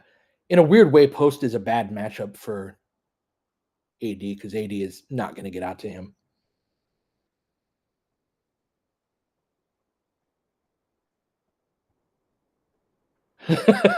Quentin Post, Nate. I had to look him up too. Almost.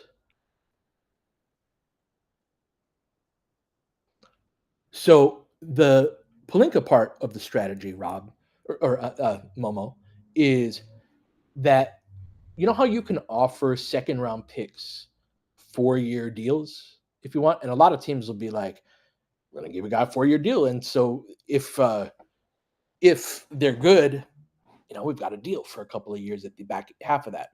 What the Lakers do is they sign you to a 2-year deal initially, and they want that first contract to come up earlier because they think that's when, especially if you're a second round pick, that's the time when you might start being good if you do hit. And if you're not going to be on the team in 2 years. And so they've been wanting to get THT was an example of this, where like THT just didn't, and we didn't have the infrastructure around him that was that good, but he's just not that internally motivated to get better.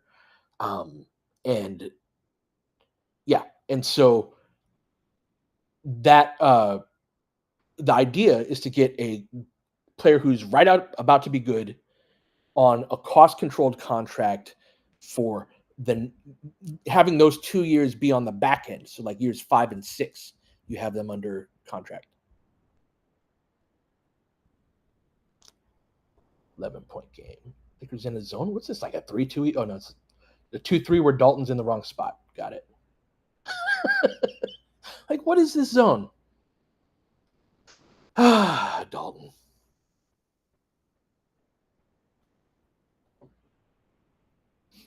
That's right, Brandon. Yeah, you don't go to a zone with Steph in the game. Kind of key minutes right here, I think. Oh, AD. I've really liked the push he's made. Oh, good, Hezzy. Dalton, great drive and kick. Love that pass. Ah, man, wish we had a trailer shooter there. Skip. Nice pass, Jackson. Nice pass, Jackson. Let's go, Dalton. Jackson is a super underrated passer. It's funny, those guys who are goofy like Jackson can be, like their IQ plays are very rarely appreciated, but he actually makes several of them while making a lot of dumb plays too. So yeah, he saw that. And yeah, good to see Dalton hitting those. Back up 11. Pods. 3 on the shot clock. Gabe presses up on him as he should. Steps through. Shoots up garbage. Going to be I love that by Gabe. One of my biggest pet peeves is when you're in the last 5 seconds of a shot clock and you're still giving a perimeter player space. You have to press up on that. Ball's got to go up, right?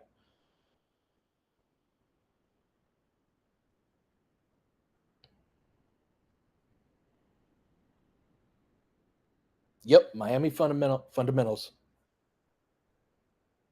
Lakers up 11. AD face up on post. Presses up on him, knocks it away. AD drives, floats over the top. It's a tough shot. Yeah, don't love that. Yes, Keezy. Look at how many responsible adults the Lakers have now. Yes. Back tap. Oh, Jackson didn't see it coming. Dalton Hart having a guard 2 right there and then posting the damn. Yeah, once that back tap steal didn't go our way, we were out of position. Cutter. 2 guys in a cutting lane. That does not work out. So Gabe smartly pulls it back into the pocket. AD shot fake goes at post. Goes over the top. Back to 11. 130 left. 3 ball pods. Get the board. Come on, Max. Back out. Hand up. Come on, Jackson. Get out there, man.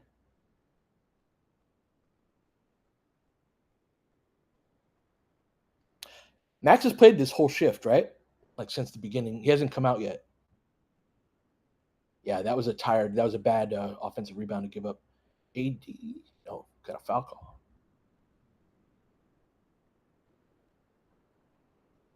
Yeah, I can see it a bit with post. Good timeout from JJ, team a bit gassed. Oh, it was a long 2? No, that wasn't a long 2. Oh, AD shot. Got it. Yeah. Yeah, that was a nice pass, Broner's dad.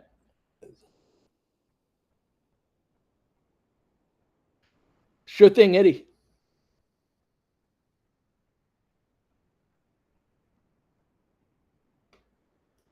Oh, that's cool, Sam. You're a documentary radio producer, gathering tape and logging and editing it. Yep. So yeah, going from Sam, like I was talking about earlier, going from editing to podcasting is a wild mental different space, right? Because you're like zoomed in frame by frame editing, like, okay, gotta scooch that a couple degrees here, but it's very meticulous and zoomed in. Whereas podcasting is stream of consciousness, speaking extemporaneously.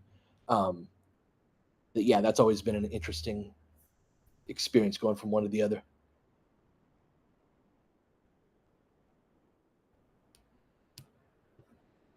Yeah, Fuji and Josh Dalton is in our worst groups, but they are part of our worst groups in part because Dalton is in them. I would just say that we have, especially to start second and fourth quarters. I was saying that in the first half. This is the part of the game where I'm like, hey, when we trade for somebody, I'm very curious kind of what we trade for. It's this wraparound portion of the game, end of third, start of fourth, end of first, start of second type of minutes.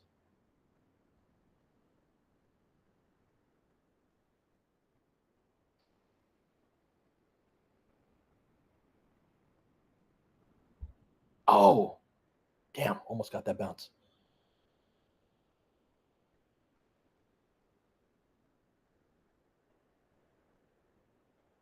Mm-hmm. Yes, it does, Mark. Oh, Gabe getting over the top, took a knee. Oh, Charlie horse. Those can hurt. Get there. Oh, nice layup.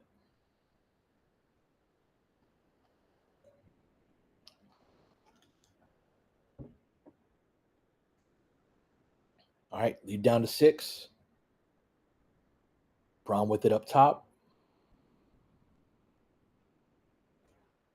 Max. Oh, Braun, nice move. Crosses over. Dalton, pull that. Let's go. Big shot. Needed that. Let's get a stop.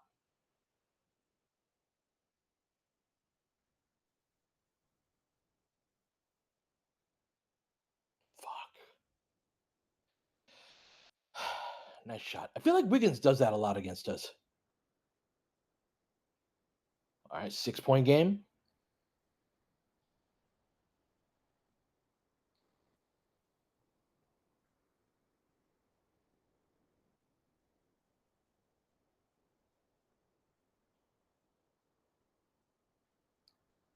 He is. Wiggins is one of those guys where like no game is too athletic for him.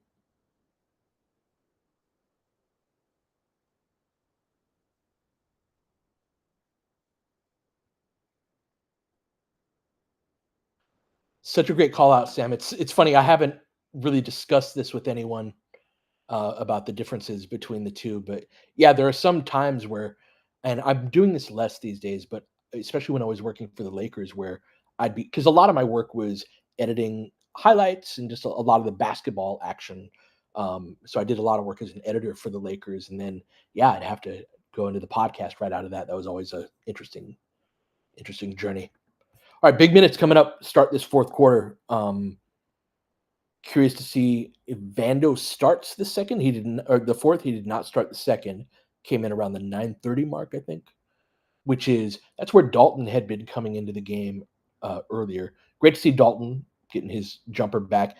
Again, that's part of for me. That's Dalton's jumper is part of the measure of how well I think he played on a particular night. So, meaning that he's been in such a shooting slump that I want to see him be good at the thing he's supposed to be good at more than anything. And it's like, yeah, defensively, he's got issues. I think that there are things to work with as well. But the that type of prolonged shooting slump certainly raised an eyebrow from me.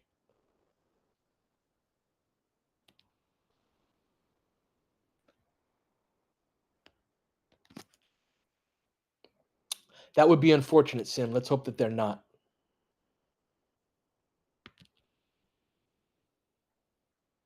Oh, that's a good point too. Yeah, if they were shopping Gafford, then they're not now. So that takes a potential big off of the market. Although again, I think there are several. If somebody wants to get a big, they'll get them.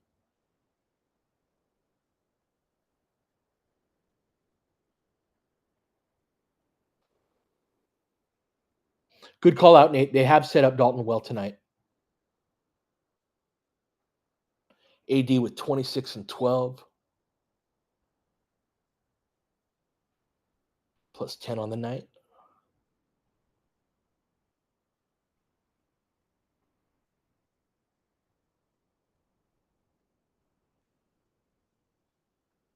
Let's see. These games are always the games against Golden State are always fairly low 3-point attempt games from the Lakers because they're really trying to bash them in the paint.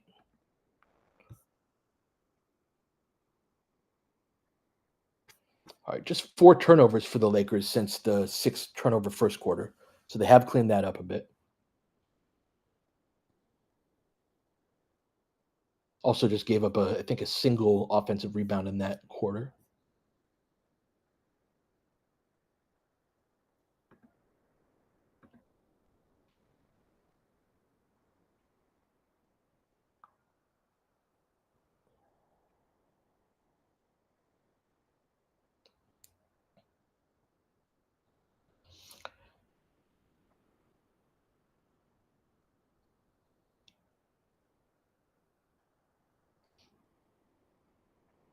Yeah, hopefully Vando has one more shift in him. So we've got Austin, Dalton, Jackson, LeBron, and Gabe to start the fourth quarter. Lakers immediately turn it over.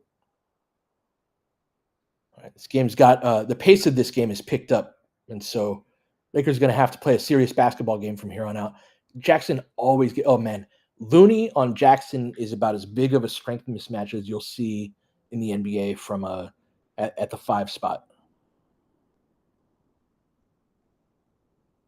Yeah, just terrible box out technique too, just reaching.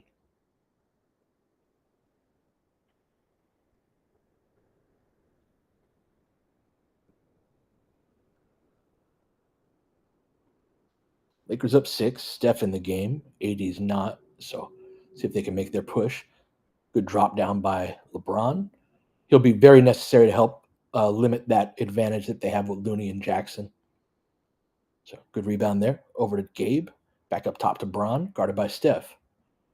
Top of the key. Dribbling into a back down. Gonna go over the top of him, I'd imagine. And he does. And gets it to go. Back up to 8. Nice shot. Keezy, we're gonna need like a 5 rebound quarter from LeBron in this one. Moody bumps off. Jackson's difficult, or Dalton is difficult to bump off. Little miscommunication, but they recover. 5 on the shot clock. Get there, Jackson. Lucky that wasn't an and one.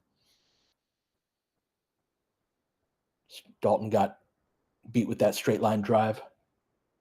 Pull up LeBron. Nope, can't get it to go.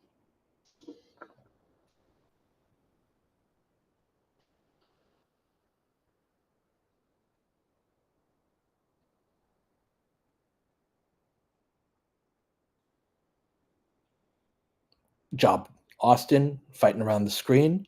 Is that 2 illegal screens on the Golden State Warriors in the same game?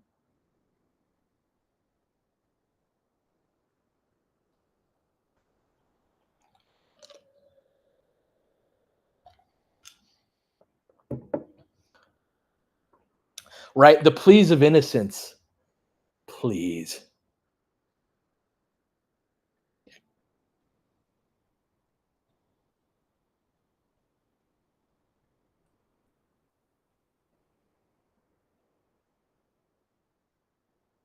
Oh, wow. I was hoping no one would point that out about Steph. I've been thinking it for a couple minutes, but that's the type of thing you don't want to say out loud. Vando in the game. Bron, nope. Get that, Dalton. Yeah, good job. Bron, shot fake, gets by him, cuts off the angle, lays it up and in. Let's go.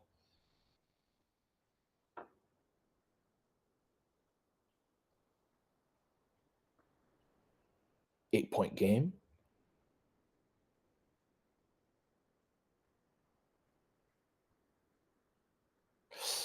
Yes, help him. Good. So that's the drop down rebound. See, that's exactly the type. If you just leave LeBron to box out Looney and no one drops down, you got to put the bread on the sandwich. Dalton again. Nope. Vando, good corner crash though. Better timing than his first shift. So if you're going small, you can't get beat in transition like that. It's supposed to be one of the advantages. You're faster.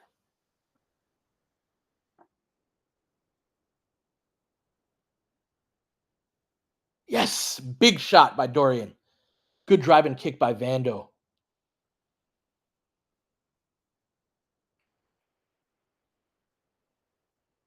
Get that. Yeah, Vando read it. Breaks it up to LeBron. Scoop. Lakers get a layup in transition. We miss you, Vando. Timeout, Warriors. Woo! Oh, what a breath of fresh air. Short roll Vando, shot fake, whips it into the corner. Dorian Finney-Smith ready to knock it down. Then Vando breaks up the pocket pass, scoops it ahead to LeBron. Euro step, excuse me, Steph. Lakers up 11. Ah, breath of fresh air.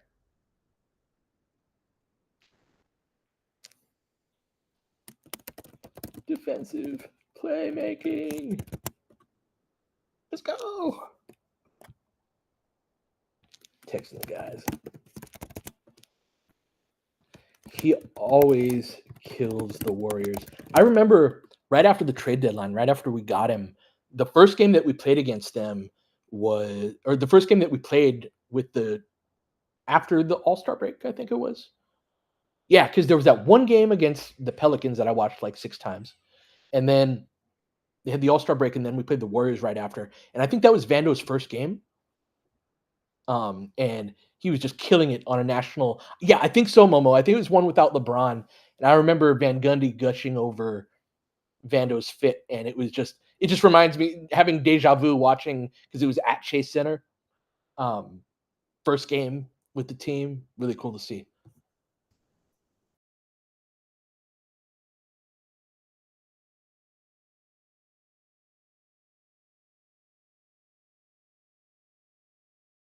Give me one moment, guys. I'll be right back.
Sorry about that, guys. Did I miss anything?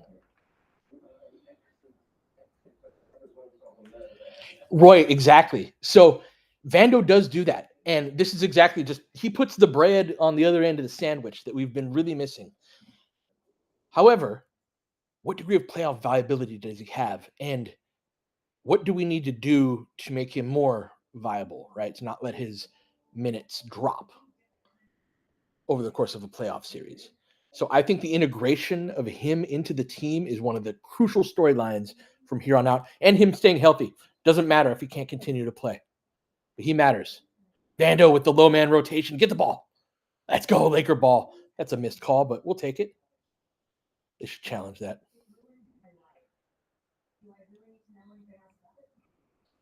That's right, Holcomb. A huge test for a rookie coaching staff. How can you integrate a somewhat unusual player? Yep, Vando Lowman rotated on that. So it is going to be Laker ball. We'll take that. Would, quotation marks. Van Dodo?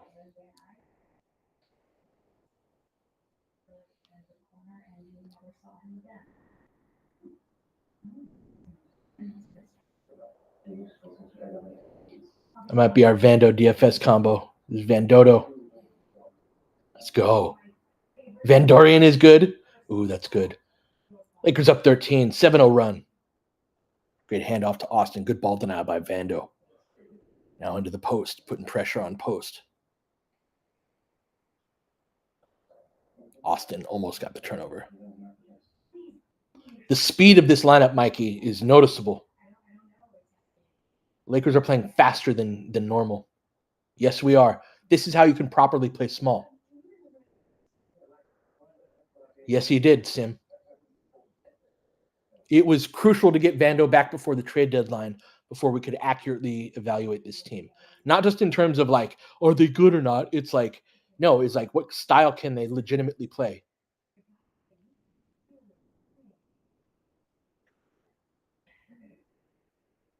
That's right, Anisette. Yep. Ronan, I hope you're happy. It's good to see him back. Right, Danny? Yeah, it's been so cool to see.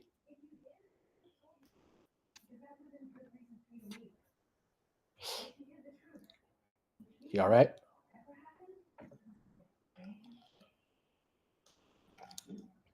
Really good point, Josh, that you know how I made that video on Max and his ability to retreat and contest. It's a style of defense, right? It's cool, right? To be able to backpedal but absorb and take away speed attacks and things like that. The ability to press up and pressure them is kind of the opposite style of playing defense, and both are important. And you can get wins in both ways. You, if Vando presses up in that same way on Ja Morant, Ja's going to get downhill. So different tools for different jobs, but Vando actually makes shit happen. It's a huge difference. Hopefully Vando's okay. Yeah, I think he's all right. Yes. Trying to find his way on offense. Way too long to get into a look here. AD, tough look over the top. AD got fouled on that. See Vando very ready for that putback.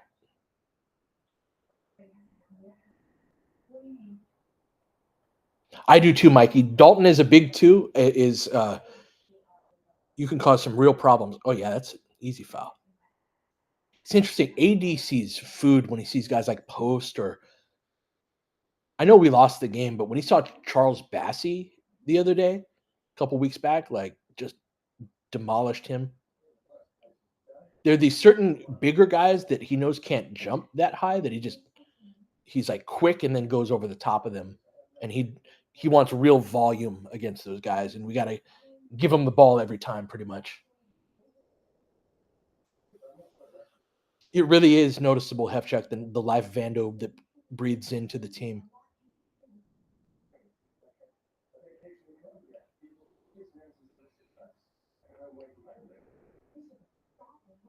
I see that 17. I see that, especially if they want to switch that much. It's a fair point. I don't think they're going to go that direction, but I understand.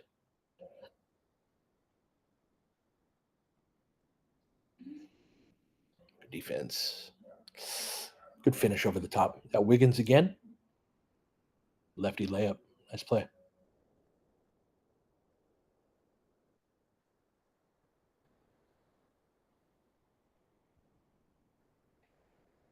Uh-oh. Oh, that was just a little short. Damn. His jumper looks a little bit more in front of him, and lower. I don't know if it's better. I'd have to see him shoot more, but skipping a nice rebound. Man, AD's one of my favorite rebounders of all time because he times it well and gets to it. He high points it. Beautiful, beautiful two-way play. So yeah, he times it well and he high points it in a way where those two things go together. It's like no one else had a chance to get that rebound. And yeah, casual 30. Yes, beautiful, very aesthetically pleasing rebounder. Lakers up 13, 6:16 left. Moving his feet too. Nice shot.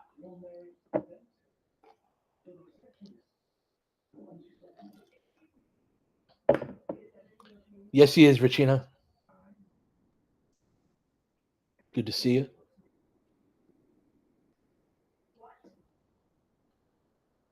Braun AD pick and roll. After drop with post in. So, man. Whew, big smile. Pure bucketry.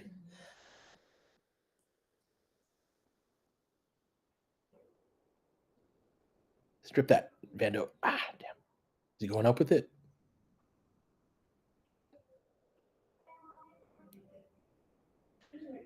Just one of the when he's at his best, just one of the most complete and aesthetically pleasing players I've ever seen.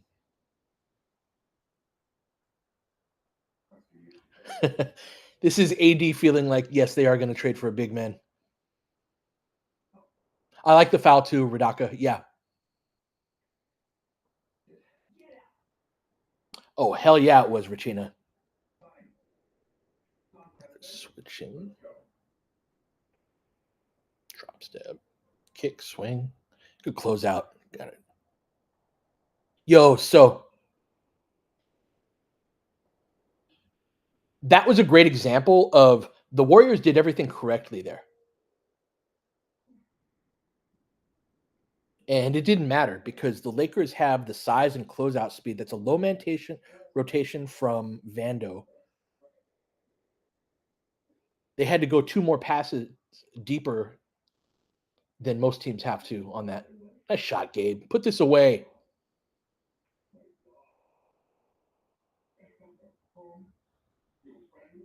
Stay up. Press up. Good job, Max. Stay up. Stay up. Keep going. Keep going. Get back to him. Good help. Fuck. Nice shot again. 12-point game. Max has been running tonight, Rommel. Hand off to Gabe. From around it. Didn't want it. Drive kick. Dalton. Wide left. Vando. Tracking it down. Max. No need to rush. Let's get the ball to Anthony Marshawn Davis. Thank you. A little late in the clock for that, but sidestep 3. Raise the front of the rim. No, that hit rim. That hit rim. Y'all are blind. That hit the rim.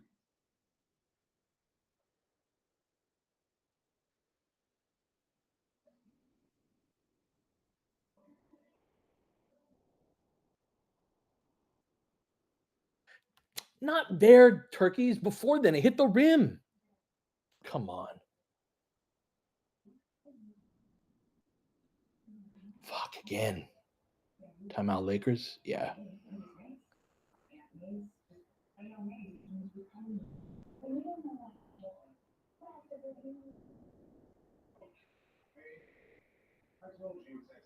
They have. They've made several nice shots. Yep.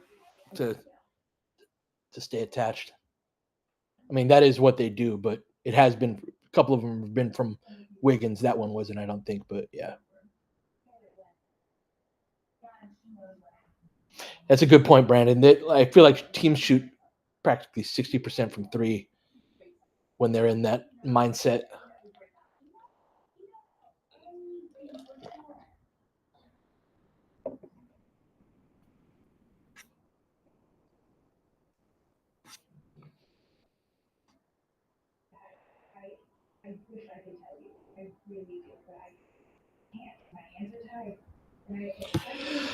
Oh man, what a breath of fresh air Vando has been.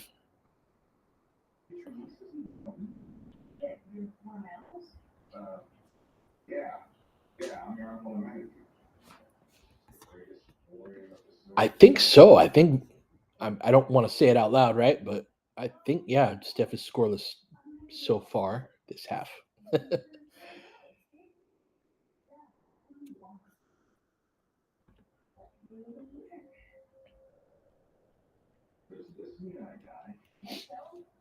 And DSW, Vando can win a game with his style of play, right? Like Vando introduces a style of play to the Lakers that they do not otherwise have. Like I always say, and this is one of the things I love about Kobe. It's why he's the only player this century with 5 chips, is that he understood very well there are a lot of different ways to win a game. And Vando helps add a new one to the Lakers, that they don't have to win that way every game, and they can't win that way every game. It can't be the only look that they have. But when you can add different dimensions with a player who's legitimately elite at being an energy guy, it adds some wins to your team. That's part of the Lakers' record so far too. Is by this point last year, Vando had played in 25 games. He had been available for a long time, and this team isn't quite what it is with him, because they're so deficient in a lot of the things that he's good at.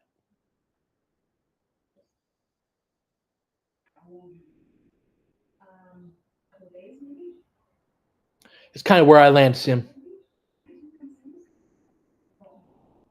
Yeah, Momo. Darvin had Vando spotting up a lot more than other spots in his career have. Vando's minutes decreased in the series that he played in Minnesota against Memphis as well. So I do have concerns that in a playoff series he can get schemed off of the floor. I also think that's part of the reason why, if you leaned into a power build, Vando is a great second wave attacker, where you got LeBron, you got AD being, getting downhill, Austin using his speed attacks. There's a certain amount of collective power there that Vando can clean up a lot of what comes from that. And I think figuring out the spacing around that, or at least doing that some of the time, is going to be important. And part of the way you regulate that or deal with that is going small, playing him at the 5. Yes, Fuji, making the regular season easier for the team to get through. Good point. Cut. Oh, sidestep. Knock that down, Gabe. Damn. Make that shot. Clicked his heels together.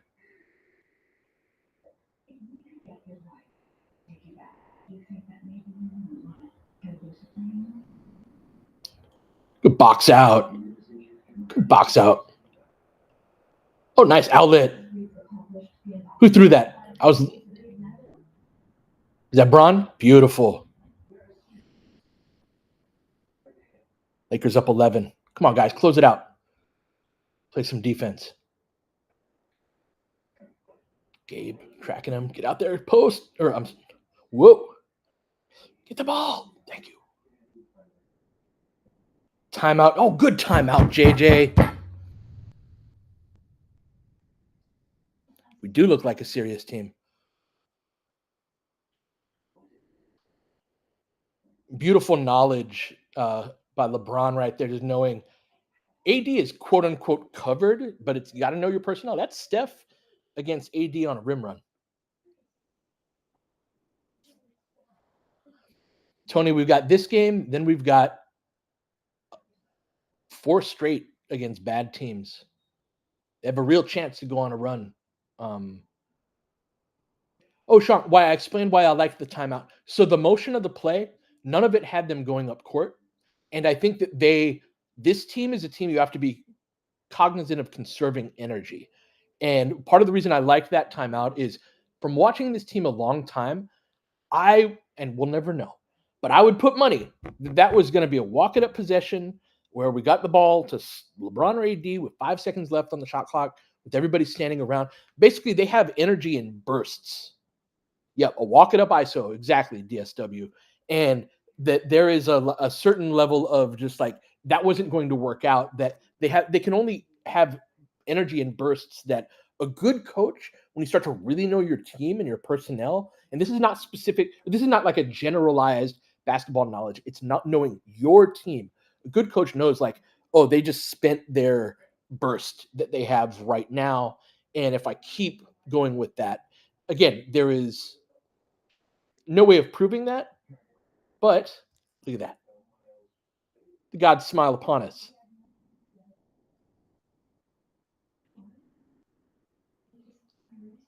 Yeah, I have no idea what happened there.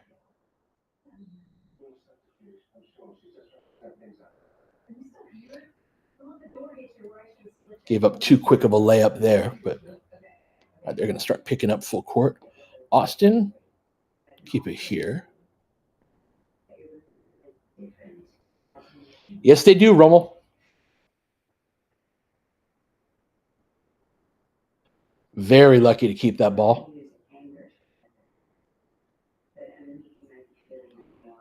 That was going to be a turnover on us, but it just boinked off of... Did it hit Austin's arm again off of that? I think that's off of Pods.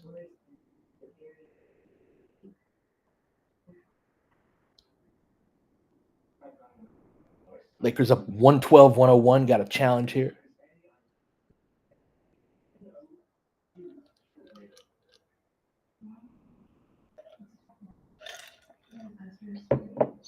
I don't think so either, Momo.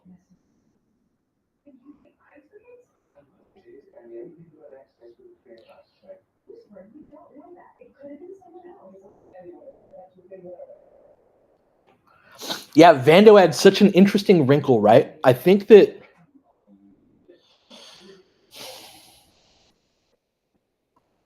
it's part of the reason why I've thought that they would play small when Vando came back.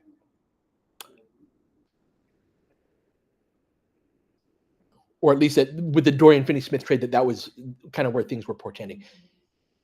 And Coop said no, asks, Pete, would you eliminate or change the challenge process? I would change the challenge process, Coop. I would put a rule. You get a 24-second shot clock, just like the players do. If we don't know the things that we need to know at the end of that, you've got 2 shoot for it's per game. Where if we're not sure still after that 24 seconds what it is, you shoot up top from a marker that's somewhere placed where you think it's a 50-50 type of shot. So say you put a 30 feet away. You have a guy shoot for takeout. You get like 2 challenges, 2 shoot for takeouts per game. And you have somebody for the other team stand next to him and talk shit. Put a mic on him too. And I think that you could have just a great moment within the game that is the complete opposite of this crap, where it's like, hey, let's take 5 minutes and break up the flow of this game to be extremely judicious about, and this wasn't a bad challenge, but I hate the NBA's challenge process. I think that in a lot of situations with the Lakers or with basketball, if you go back to like, how do you resolve this situation at the park? Or that you can find a lot of like fun stuff. Let's go. Thanks again, ESPN, you dicks.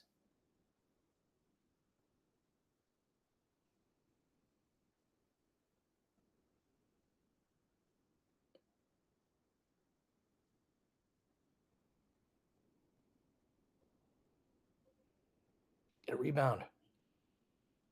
Foul on Gabe?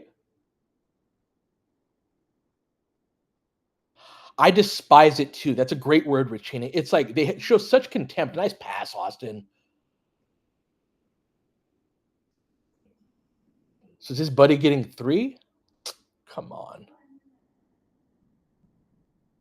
No, they're so disrespectful across the board. Yeah, we got a challenge here. I like it.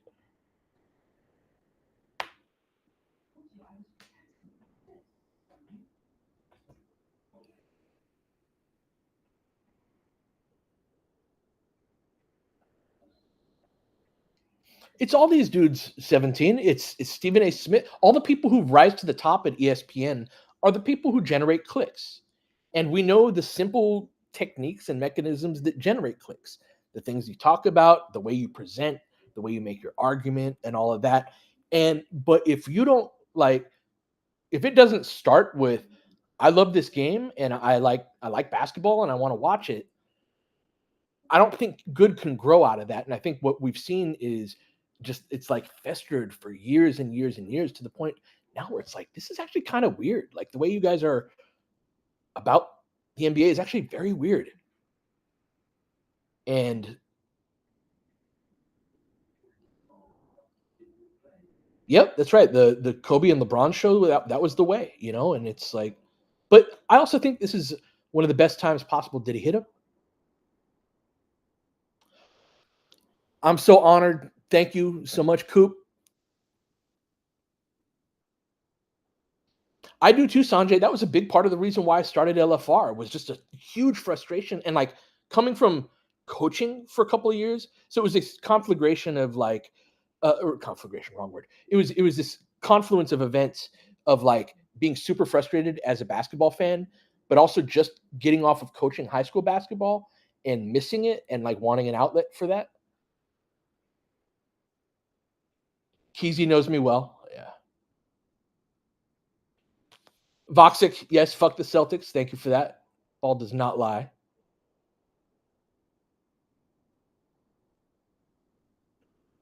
It is, Roy, but it says everything about what they prioritize, right?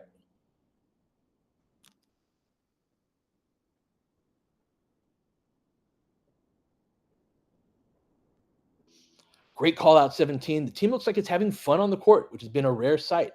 The joy of playing good basketball. Exciting.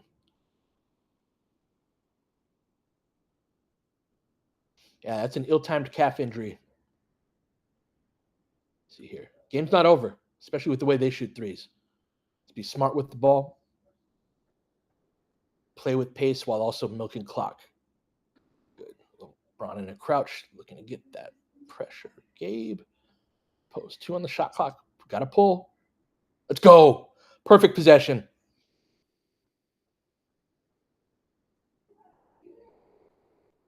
Putty. Sidestep 3. Get out there. Good contest. Track it down. That's ours. Let's go. Good shit, Austin. This is over. Game is in the ice machine. Our Lakers are playing some good basketball. What a fucking ride this season has been. It's 5 out of 6. Scoreless second half for Steph Curry. Bravo. Vando, so good to have you back. Change the energy of this game.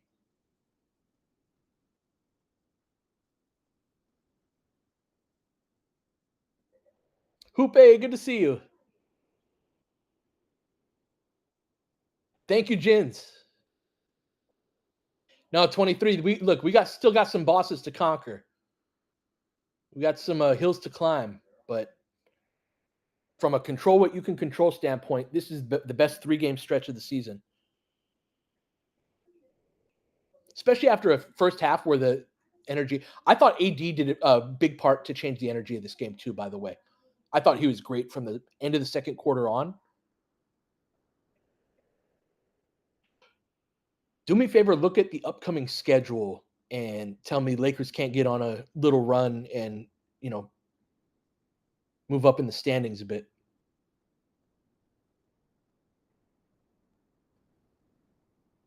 Sean, I did. Yeah, I think that this team is starting to develop a personality that is very defense and attention to detail. I don't think Rui fits this team especially well. That is somebody I like Rui, and I really don't want to turn him into a scapegoat type of figure. Um, Jay Mahogany, Rui has a strained left calf, so the severity of which they did not announce, but yeah, buck 18, nice to see. But yeah, the game turned the Lakers will turn games with their defense. I watch the NFL as my second closest sport, and so forgive all of the analogies in this respect to that. But I also think that it's fairly close in that there are some teams where it's actually their defense that catalyzes their offense, and their offense is kind of opportunistic off of that. And then the way they play offense when they're at their best is don't turn the ball over, play good field position, and they can still score a lot of points in that manner. But it is uh, yeah, it's like a team that's very much led by the defense, turning it into offense. And I think that's what stylistically, yeah, the 2000 Baltimore Ravens Radaka are always the team I think of for that exactly. I just don't know. That's such a dated reference now that I don't know if everyone gets that. But that's exactly the type of team I'm talking about. Brandon, exactly. Yeah, Vando made our offense look better. We have 118 points in part because of Vando with all of his offensive flaws. The one thing I'd say is that he helps beat the Warriors in ways that other bigger teams where his size is not he doesn't have as much of an advantage. Those are the hills to climb ahead. But great win by the Lakers, held Steph scoreless in a half. Love doing these. Thank you guys. You guys have been a great part of my year. Great to see the Lakers a season high, 7 games over 500. I will be back on Monday with the pod with D. But until then, I'll catch you guys next time.